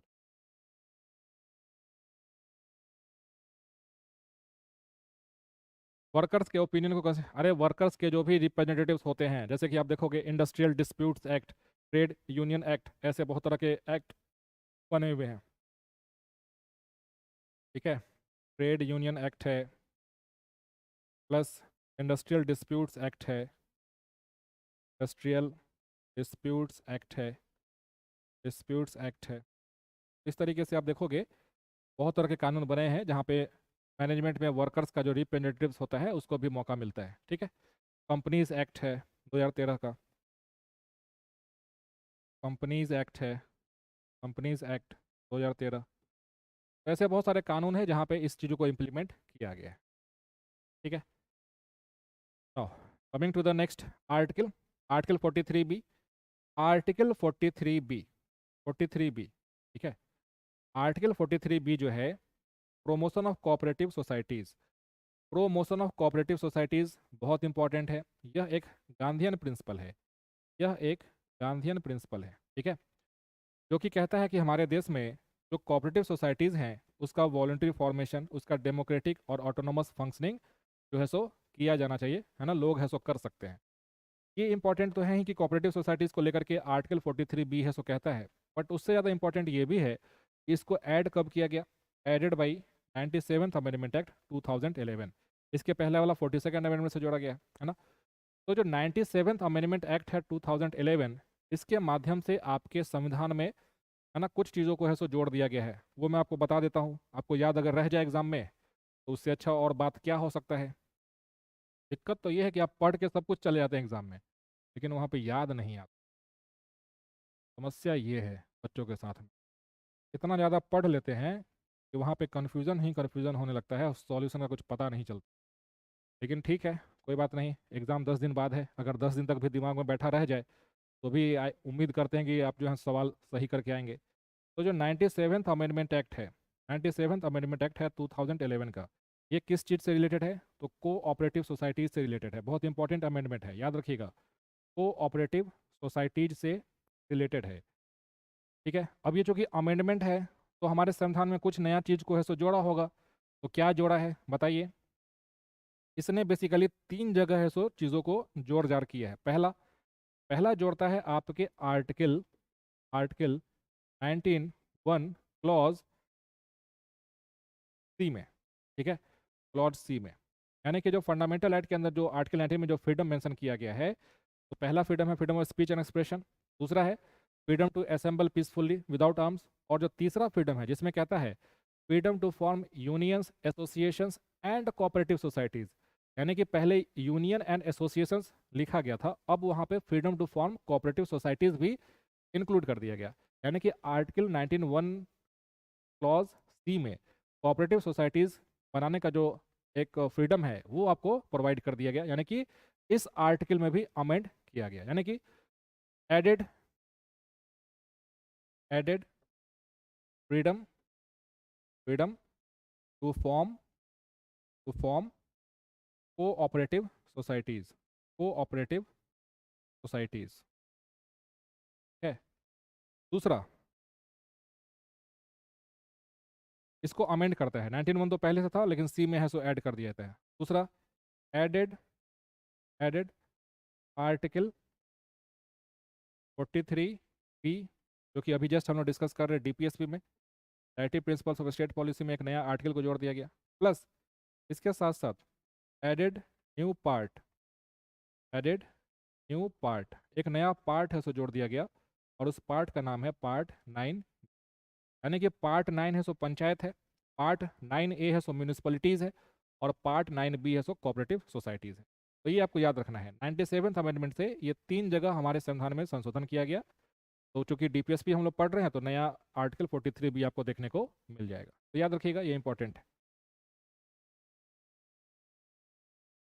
ठीक है, क्लियर है, तो I hope this is clear. अच्छा एक बात बताओ, क्या ये जो चीज़ें मैंने यहाँ पे ड्रॉ किया है, क्या इसको मैं रब कर दूँ, क्या इसको मैं मिटा दूँ, ताकि आपको बाद में नोट्स पढ़ने में थोड़ा सा हेल्प हो जाएगा, या फिर रहने दूँ, क्या करूँ।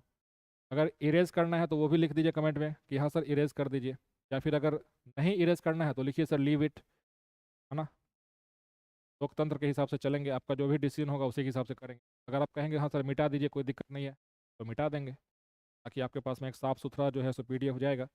बट साफ़ सुथरा लेकर करिए क्या, एग्ज़ाम तो 10 दिन बाद है। क्या करना है बताइए।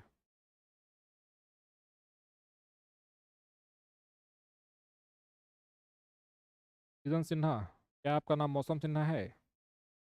सीजन नाम तो जल्दी होता नहीं है, रहने दे, डेविड, ठीक है चलिए रहने देते हैं। ठीक है, ओके ओके ओके, ठीक है, चलो नेक्स्ट चलेंगे हम लोग। ठीक है छोड़ दे रहे हैं, लीव इट, रहने दे रहे हैं। चलो, article 44 uniform civil code, article 44 बहुत इंपॉर्टेंट है, बहुत इंपॉर्टेंट है, आपको याद रखना है। आर्टिकल 44 कैसा सिद्धांत है, तो इसको हम लोग रखते हैं liberal and intellectual principle, liberal and intellectual में रखते हैं। Liberal and intellectual, liberal and intellectual, liberal and intellectual principle में। ना ही ये सोशलिस्ट प्रिंसिपल है, ना ही ये गांधीयन प्रिंसिपल, लेकिन ये एग्जाम में पूछने के हिसाब से बहुत इंपॉर्टेंट है। यूनिफॉर्म सिविल कोड के बेसिस पे सवाल आपसे पूछा जाता है कि बताइए हमारे देश में यूनिफॉर्म सिविल कोड को इस्टेब्लिश करने के लिए कौन सा आर्टिकल है। तो आर्टिकल 44 है। इसको आसान तरीके से आप याद कर सकते हैं। यूनिफॉर्म मतलब कि एक समान, एक समान मतलब कि 4 और 4, अगर 4 3 रहता एक समान नहीं होता, 4 और 5 रहता एक समान नहीं होता, 4 और 6 रहता एक समान नहीं होता। तो 4 और 4 है सो एक समान है, यूनिफॉर्म है। तो यूनिफॉर्म सिविल कोड की बात की जाती है।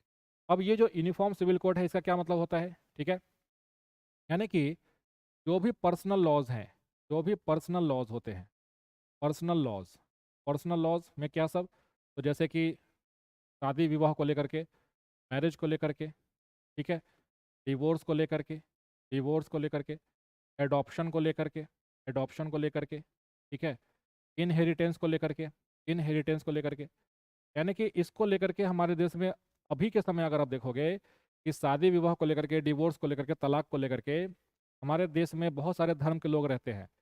तो अलग अलग धर्म के आधार पे है सो अलग अलग कानून है सो हमारे देश में एग्जिस्ट करता है। यानी कि अगर कोई हिंदू है तो वो हिंदू मैरिज एक्ट के तहत उसका रजिस्ट्रेशन होगा। अगर कोई मुस्लिम है तो उसका जो है सो शरीयत लॉ के तहत है सो बेसिकली जो है उसका रजिस्ट्रेशन होता है। अगर कोई क्रिश्चियन है तो इंडियन मैरिज एक्ट के तहत उसको रजिस्ट्रेशन किया जाता है। तो कहने का मतलब है कि हमारे देश में सभी लोग इसी देश के नागरिक हैं, लेकिन सबके लिए अलग अलग कानून है सो बना हुआ है पर्सनल लॉज को लेकर के, यानी कि laws which are related to marriage, divorce, adoption, inheritance etcetera.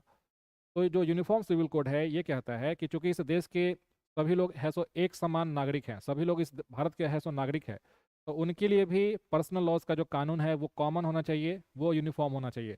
तो this is the basic idea of the UCC. लेकिन हमारे देश में अभी तक यूसीसी है सो लागू नहीं हुआ है, एक्सेप्ट इन फ्यू स्टेट्स, जैसे कि गोवा में पोर्तुगीज लोगों ने इम्प्लीमेंट किया था। अभी हाल ही में उत्तराखंड ने, है ना, जो कि भारत का पहला राज्य बना आफ्टर पोस्ट इंडिपेंडेंस, जहाँ पे जो है सो यूसीसी को है सो इम्प्लीमेंट किया गया है। तो ये कुछ चीज़ें हैं, इसमें कई सारे मेरिट्स हैं, कुछ है सो डिमेरिट्स हैं। जैसे कि कुछ लोग कहते हैं कि जो सेकुलरिज्म है उसके प्रिंसिपल्स को वायलेट कर देगा। तो ये एक हमेशा डिबेटेबल टॉपिक होता है मेंस में। अगर कभी आप बीपीएससी मेंस एग्जामिनेशन देंगे तो वहाँ पे अक्सर यहाँ पे सवाल आपसे सब्जेक्टिव क्वेश्चन है सो पूछा जाता है।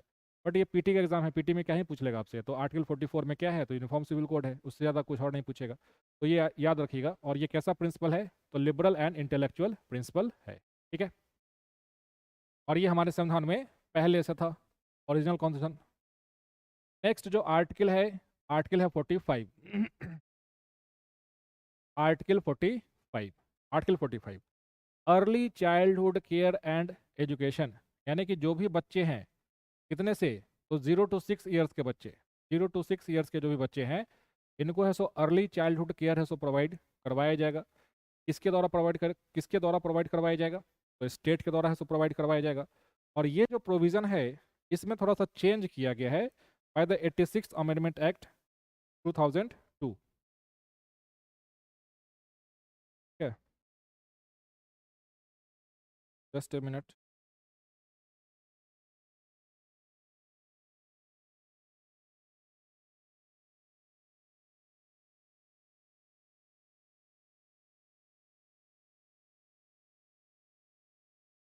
ठीक है, तो यू कैन सी ये जो अर्ली चाइल्डहुड केयर है ये कैसा प्रिंसिपल है, इसको आप किस में रखोगे, क्या ये सोशलिस्ट प्रिंसिपल है, क्या ये गांधीयन प्रिंसिपल है, तो नहीं, यह भी जो है सो लिबरल एंड इंटेलेक्चुअल प्रिंसिपल है, क्या, लिबरल एंड इंटेलेक्चुअल प्रिंसिपल है। ध्यान रखिएगा कि जो आर्टिकल 45 है ये हमारे संविधान में पहले से था, है ना। जो चीज़ मैं आपको समझा रहा हूँ उसको समझिए कि आर्टिकल 45 हमारे संविधान में पहले से था, लेकिन उसमें ये लिखा गया था कि 6 से 14 साल के जो बच्चे हैं उनके लिए एजुकेशन का जो है सो व्यवस्था किया जाएगा। लेकिन हमारे देश में उस समय फंडामेंटल राइट टू एजुकेशन नहीं था। तो जब 86th अमेंडमेंट एक्ट लाया जाता है 2002 में, तो वो क्या करता है कि जो आर्टिकल 45 में 6 to 14 ईयर्स के बच्चों के लिए शिक्षा का जो प्रावधान किया गया था, तो वहाँ से हटा करके आपके आर्टिकल 21A एक नया आर्टिकल के माध्यम से राइट टू एजुकेशन जो बच्चों के लिए है, एलिमेंट्री एजुकेशन, उसको कंपलसरी और फ्री कर देता है। और जो आर्टिकल 45 में जो कि इनिशियली 6 to 14 ईयर्स के बच्चों का शिक्षा का प्रावधान का जो बात करता था, उसके टेक्स्ट को बदल देता है, उसको चेंज कर देता है और उसमें लिख देता है कि जो अर्ली चाइल्डहुड केयर होगा 6 साल से कम के बच्चों का। तो इसी वजह से जो आर्टिकल 45 है ये शुरुआत से आपके संविधान में था, लेकिन इसके जो टेक्स्ट हैं, इसके जो प्रोविजंस हैं, उसको थोड़ा सा बदल दिया गया। और किसके माध्यम से? तो 86 अमेंडमेंट एक्ट 2002 के माध्यम से। तो एग्जाम के लिए क्या इंपॉर्टेंट हो जाएगा? तो आपसे तो सीधा सीधा ये पूछेगा कि अर्ली चाइल्डहुड केयर जो है उसको कहाँ पर मेंशन किया गया है? तो एक डीपीएसपी है, कौन से आर्टिकल में है? आर्टिकल 45 में है। कितने साल के बच्चों के लिए करता है? तो 0 to 6 ईयर्स के बच्चों के लिए करता है। ठीक। प्लस इसमें है सो चेंज कब किया गया था? तो change was done by 86 amendment act 2002, है ना। Change done, change done. और ये अमेंडमेंट से जो है आपको याद आता होगा आर्टिकल 21A इसको जोड़ा गया और प्लस आर्टिकल 51A इसमें जो के क्लॉज है, जो कि अभी जस्ट हमने फंडामेंटल ड्यूटीज़ में हमने आपको बताया, उसको भी है सो जोड़ा गया। ठीक है, तो ये आपको याद रखना है। नेक्स्ट आर्टिकल 46 इंपॉर्टेंट है। Article 46 promotion of scheduled caste, scheduled tribes and weaker sections. So this is basically promotion of educational and economic interest of scheduled caste, scheduled tribes and other weaker sections. अब एक बात बताइए कि क्या जब हम लोग गांधीवादी सिद्धांत पढ़ रहे थे तो या फिर आप इन जनरल भी गांधी जी के बारे में पढ़ते हैं, तो क्या वो हमेशा जो शोषित वर्ग है, जो हरिजन है, जो दलित है, क्या उनके उत्थान की बात करते थे कि नहीं करते थे? बिल्कुल करते थे। अगर आप गांधी जी के बारे में पढ़ेंगे या फिर जो गांधी जी का और अंबेडकर जी का जो डिबेट है, तो दोनों का मेन काम यही था कि किस तरीके से जो हरिजन है, जो दलित है, उनका है सो उत्थान हो। लेकिन दोनों का तरीका अलग अलग था। गांधी जी कहते थे कि जो कास्ट का जो सिस्टम है ये है सो रहना चाहिए, इसी सिस्टम में रहते हुए है सो रिफॉर्म्स लाने की बात करते थे। लेकिन जो हमारे अंबेडकर जी हैं वो क्या कहते थे कि जो कास्ट सिस्टम है ये अपने आप में गड़बड़ है। तो जब तक आप कास्ट सिस्टम को एबॉलिश नहीं करेंगे, जब तक आप कास्ट सिस्टम को एनहिलेट नहीं करेंगे, Ambedkar always believed in the annihilation of caste system, यानी कि कास्ट सिस्टम को बिल्कुल है सो जड़ से उखाड़ के फेंक देना चाहिए। तभी जाकर के जो भी दलित हैं, जो भी शेड्यूल कास्ट है, उनके साथ में वेलफेयर हो सब हो सकता है। लेकिन वो तो एक अलग डिबेट है, उसको उस डिबेट में अभी हम लोग नहीं जाएंगे। लेकिन गांधी जी भी इस चीज़ को लेकर के कंसर्न रहते थे कि जो भी शेड्यूल कास्ट हैं, जो भी हरिजन हैं, जो भी शेड्यूल ट्राइब्स हैं या फिर और भी जो शोषित वर्ग हैं, उनके लिए हमेशा कुछ ना कुछ वेलफेयर का काम है सो करते रहना चाहिए। और इसीलिए ये जो प्रिंसिपल है आर्टिकल 46, है ना, promotion of the schedule caste, schedule tribes and the weaker sections, ये एक गांधीवादी सिद्धांत है, गांधीयन प्रिंसिपल है।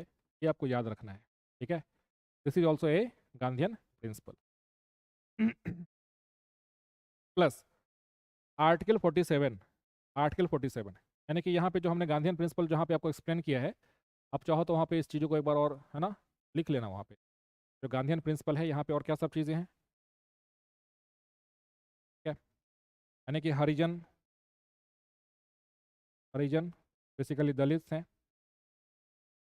उनके राइट्स को लेकर के हमेशा वोकल रहते थे गांधी जी। ठीक है, प्लस गांधी जी हमेशा कहते थे कि कोई भी ऐसा जो नशा ये सब जो लोग करते हैं, है ना, उसके अगेंस्ट वो हमेशा रहते थे। यानी कि जो भी इंटॉक्सिकेटिंग ड्रिंक्स हैं, जो भी लिकर है, उसके कंजम्पशन को वो हमेशा रोकने की बात करते थे। यानी कि जो है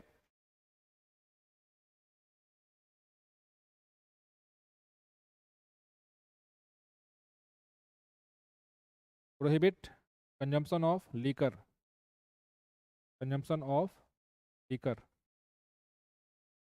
प्रोहिबिट कंजम्पशन ऑफ लीकर, ये सभी गांधीवादी सिद्धांत है ना। तो अगर आपको ये सब चीज़ कॉमन भी याद रहेगा, तो अगर आपके पास में कुछ वैसे ऑप्शंस देखने को मिलेगा, आप वहाँ पे ऑटोमेटिकली पकड़ लोगे, नहीं नहीं ये तो गांधीवादी सिद्धांत है, ये तो समाजवादी सिद्धांत है, या फिर ये लिबरल इंटेलेक्चुअल प्रिंसिपल है ना, आपको समझ में आ जाएगा वहाँ।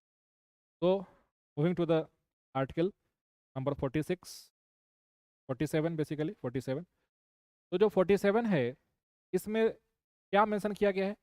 तो nutrition, public health and prohibition of liquor. यानी कि आपका जो स्टेट है, आपका जो स्टेट है उसका एक रिस्पॉन्सिबिलिटी होगा कि यहाँ पे जो भी लोग हैं उनका जो हेल्थ है, उनका जो स्वास्थ्य है, उनका जो न्यूट्रिशन है, उसका ख्याल रखे, उसको है सो बढ़ावा दे। और प्लस इसके साथ साथ जो लीकर कंजप्शन है, जो कि इनटॉक्सिकेटिंग ड्रिंक्स है, उसको प्रोहिबिट करने की बात करता है। ठीक है, तो improve nutrition and public health and prohibit your intoxicants. ठीक है, तो यहाँ पे जो लीकर बैन की जो हम लोग बात करते हैं, वह बेसिकली आपका एक गांधीयन प्रिंसिपल के अंदर में आ जाएगा। ठीक है,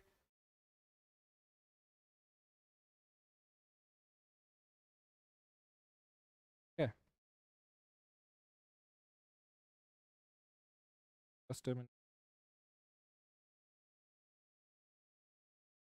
तो जो आर्टिकल 47 है जिसमें दो चीज़ें मेंशन की गई हैं, improve nutrition and public health, तो ये वाला जो पार्ट है, ये वाला जो पार्ट है, ये आपका जो है सो सोशलिस्ट प्रिंसिपल है। This is a socialist principle, socialist principle, ठीक है, सोशलिस्ट प्रिंसिपल है। और जो दूसरा पार्ट है, प्रोहिबिट इंटॉक्सिकेंट्स, यानी कि जो लीकर बैन जिसको कहते हैं, बेसिकली यह गांधीयन प्रिंसिपल है, गांधीयन प्रिंसिपल। कह सकते हैं कि जो आर्टिकल 47 है इसको दोनों में आप काउंट कर सकते हैं कि ये सोशलिस्ट का भी प्रिंसिपल है और ये गांधीयन प्रिंसिपल भी है। अब देखो कि जैसे कि improve nutrition and public health, इसको लेकर के सरकार क्या सब योजनाएं हैं सो लेकर के आती है। जैसे कि आपको मालूम है कि जैसे कि आयुष्मान भारत है, प्लस हर एक स्टेट का, क्योंकि हेल्थ जो है सो स्टेट लिस्ट का सब्जेक्ट होता है, राज्य सूची का सब्जेक्ट होता है हेल्थ, तो हर एक राज्य का है सो अपना हेल्थ को लेकर के अलग अलग स्कीम है सो देश में चल रहा होता है। बिहार सरकार का भी बहुत सारा ऐसा स्कीम है जो कि स्वास्थ्य सेवाएं को लेकर के होती है। प्लस न्यूट्रिशन को लेकर के देखिए क्या सब है। तो न्यूट्रिशन को लेकर के है जैसे कि सबसे पहला है कि फूड सिक्योरिटी एक्ट, है ना, फूड सिक्योरिटी एक्ट है। प्लस आप देखिए कि बच्चों को है सो वैक्सीनेशन ये सब दिया जाता है। मिशन इंद्रधनुष का आपने नाम पढ़ा होगा, मिशन इंद्रधनुष में है सो अलग अलग प्रकार के वैक्सीनेशन बच्चों को दिया जाता है, ताकि उनका जो जीवन है उसमें किसी भी तरीके से कोई भी उनका हेल्थ इशू ये सब ना हो। अभी जैसे देखिए कोविड के समय वैक्सीन डेवलपमेंट, वैक्सीन का है सो फ्री डिस्ट्रीब्यूशन किया गया सारे लोगों के साथ। ये सभी क्या है, ये सभी हेल्थ को लेकर के इनिशिएटिव्स होती हैं। तो स्टेट का ये रिस्पॉन्सिबिलिटी होगा कि अपने नागरिक का स्वास्थ्य का, उसके न्यूट्रिशन का ख्याल रखे, और प्लस ऐसे चीज़ें जो कि इंटॉक्सिकेंट्स है जैसे कि अल्कोहल है, उसके कंजम्पशंस को प्रोहिबिट करे। तो जैसे कि बिहार में आपको मालूम है कि अल्कोहल बैन है, ऑन पेपर बैन है, बाकी ऐसे तो सबको मालूम है क्या है। तो कहने का मतलब है कि ये सब चीज़ें आर्टिकल 47 के तहत लागू की जाती है, तो याद रखिएगा इंपॉर्टेंट है। प्लस आर्टिकल 48, आर्टिकल 48 में भी आप देखोगे, आर्टिकल 48 बेसिकली किस चीज़ से रिलेटेड है, तो हमारे देश में जो एग्रीकल्चर है और जो एनिमल हस्बेंड्री है उसको प्रमोट करने की बात करता है। तो आर्टिकल 48 में क्या है कि जो एग्रीकल्चर है, जो कृषि है, ये साइंटिफिक लाइंस पे होना चाहिए। यानी कि जो कृषि है, जो एग्रीकल्चर है, ये किस आधार पर होना चाहिए, तो एग्रीकल्चर होना चाहिए साइंटिफिक लाइंस पे, साइंटिफिक लाइंस पे, साइंटिफिक लाइंस पे, ठीक है। यानी कि जो मॉडर्न टेक्नोलॉजी है उसको यूज़ करना होता है एग्रीकल्चर में। अगर आप कभी बीपीएससी का, है ना, कभी अगर बीपीएससी या फिर यूपीएससी एग्जाम कभी देंगे तो वहाँ पे एग्रीकल्चर में टेक्नोलॉजीज क्या सब यूज़ होता है इसके बारे में सवाल मेंस में पूछ लेता है। तो आपको पता है कि आज का जो दौर है ये है सो एकदम बिल्कुल इंटरनेट और एआई का ज़माना है। तो आपके एग्रीकल्चर में है सो ड्रोन के माध्यम से पेस्टिसाइड्स का छिड़काव किया जा रहा है। आपके एग्रीकल्चर में ड्रिप इरिगेशन को प्रमोट किया जाता है, यानी कि छोटे छोटे नोजल्स लगे होते हैं और जिसको स्प्रिंकलर सिस्टम भी कहते हैं, और उसके माध्यम से जो खेत है उसमें पानी वानी जो है सो छिड़काव किया जाता है। इसका सबसे बेहतर फ़ायदा क्या होता है कि आप कम पानी में भी एक बड़े खेत का सिंचाई कर सकते हैं। आपका जो वाटर यूज़ एफिशिएंसी है वो इम्प्रूव हो जाता है। नहीं तो पहले लोग क्या करते थे कि एक तरफ पंपिंग सेट लगाए, उसका है सो पाइप लगाए और खेत में पूरा पाइप छोड़ दिए और पूरा रातों भर है सो पानी पटाने के लिए छोड़ दिए। तो जितना खेत को हम लोग 100 लीटर पानी में सिंचाई कर सकते थे उसके लिए हम लोग है सो 5,000 लीटर है सो बहा दिए वहाँ पे। तो ये अनसाइंटिफिक तरीका हो गया। हाँ, इसका जो है सो डिमेरिट क्या है, तो जो आपका जो ग्राउंड वाटर है वो डिप्लीट होना शुरू हो जाएगा, प्लस नीचे का जो सॉल्ट होता है वो खेत में आकर के जमा होना शुरू हो जाएगा। तो इसीलिए आर्टिकल 48 क्या कहता है कि जो एग्रीकल्चर है वो मॉडर्न एंड साइंटिफिक लाइंस पे, है ना, होना चाहिए। ये हो गया। तो ये जो पार्ट हो गया साइंटिफिक लाइंस, ये आपका लिबरल इंटेलेक्चुअल प्रिंसिपल हो जाएगा, LIP, लिबरल इंटेलेक्चुअल प्रिंसिपल। लेकिन यहीं पे दूसरा पार्ट है एनिमल हस्बेंड्री। एनिमल हस्बेंड्री में क्या कहता है कि हमारे देश में कुछ ऐसे कानून बनाए जाएंगे जो मिल्च एनिमल्स हैं। मिल्च एनिमल्स का क्या मतलब कि जिससे हम लोग दूध हम लोग लेते हैं, जैसे कि, है ना, काऊ हो गया मेन, बफेलो हो गया, गोट हो गया। तो ऐसे जो भी मिल्च एनिमल्स हैं जिसका हम लोग, है ना, मिल्क यूज़ करते हैं कंजम्पशन में, डेयरी प्रोडक्ट्स जिसका हम लोग, है ना, कंज्यूम करते हैं, तो ऐसे एनिमल्स को भी प्रोटेक्ट करने की बात करता है। यानी कि काउ स्लॉटर, यानी कि जो गौ हत्या है उसको बैन करने की बात करता है, प्लस जो बछड़े हैं उसको बैन करने की बात करता है, उसके, है ना, उसका स्लॉटर यानी कि हत्या को बैन करने की बात करता है। तो ये भी आपके आर्टिकल 48 का ही पार्ट है, एनिमल हस्बेंड्री। तो एक बात बताइए कि अगर आप कहीं पे इस तरीके से चीज़ों को बैन कर रहे हैं, यानी कि गौ हत्या को बैन कर रहे हैं, काउ स्लॉटर को बैन कर रहे हैं, यानी कि आप किस चीज़ के प्रिंसिपल्स को आगे लेकर के बढ़ रहे हैं, तो अहिंसा, नॉन वायलेंस के प्रिंसिपल्स को लेकर के आप आगे बढ़ रहे हैं। और जो नॉन वायलेंस का जो प्रिंसिपल है ये किसका हो जाएगा, तो गांधी जी का सिद्धांत हो जाएगा, अहिंसा का सिद्धांत हो जाएगा। तो यहाँ पर जो आप देखिए कि दो पार्ट आपको देखने को मिल जाएगा कि जो एनिमल हस्बेंड्री वाला जो पार्ट हो जाएगा, जहाँ पे हम लोग जो है protection of the milk animals plus जो काउ स्लॉटर को बैन करने की बात करता है, यह गांधीयन सिद्धांत हो जाएगा, गांधीयन प्रिंसिपल हो। ठीक। तो जो आर्टिकल 48 है ये आपके लिबरल इंटेलेक्चुअल प्रिंसिपल्स में भी देखने को मिलेगा, प्लस जो आपका गांधीयन प्रिंसिपल है, दोनों में आप इसको कोट कर सकते हैं।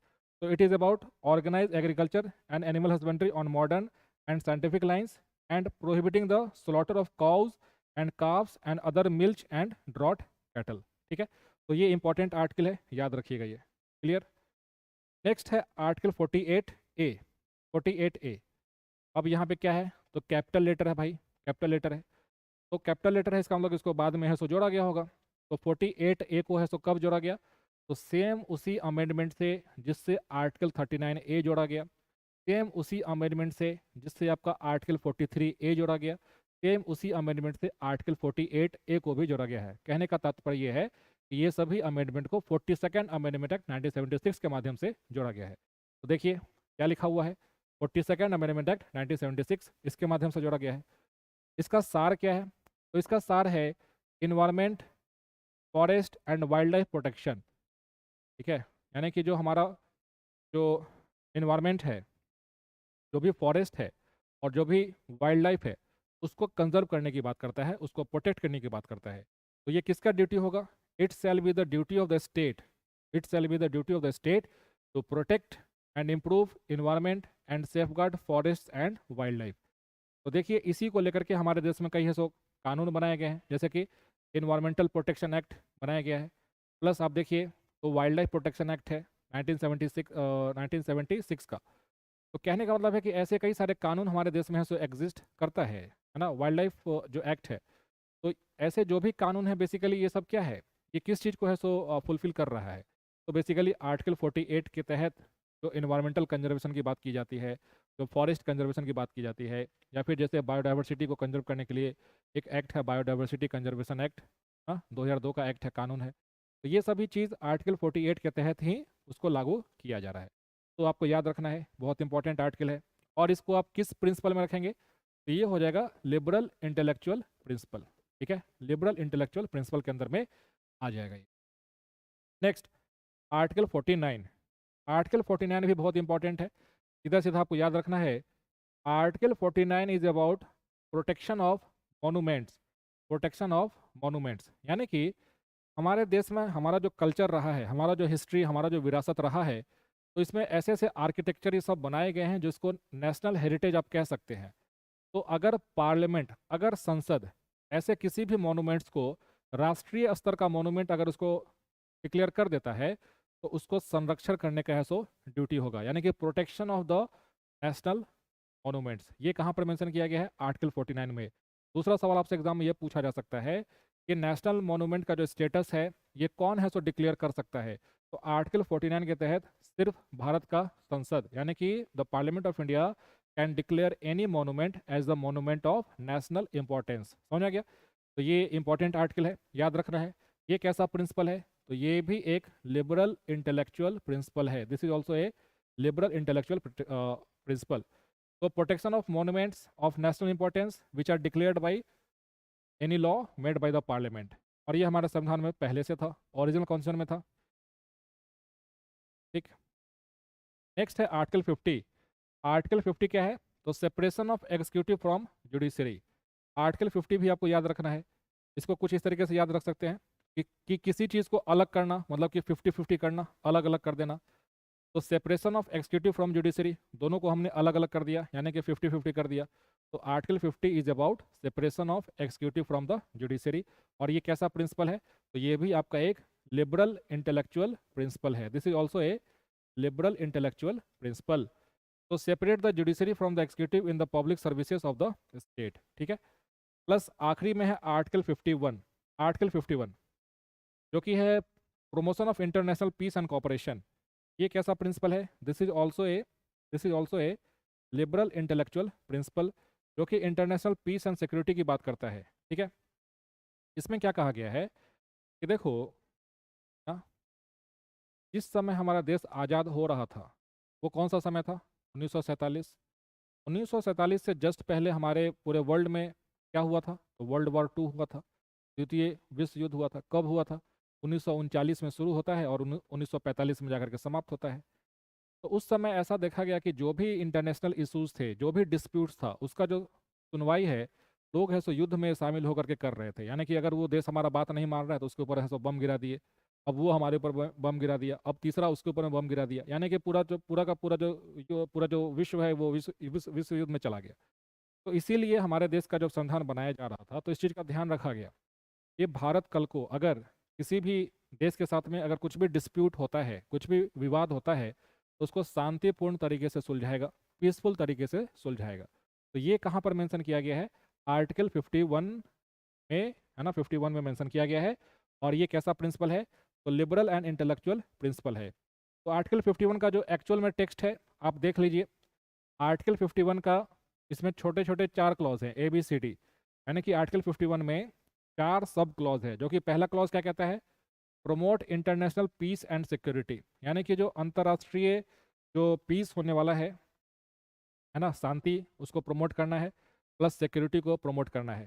दूसरा, maintain just and honourable relations between Nations.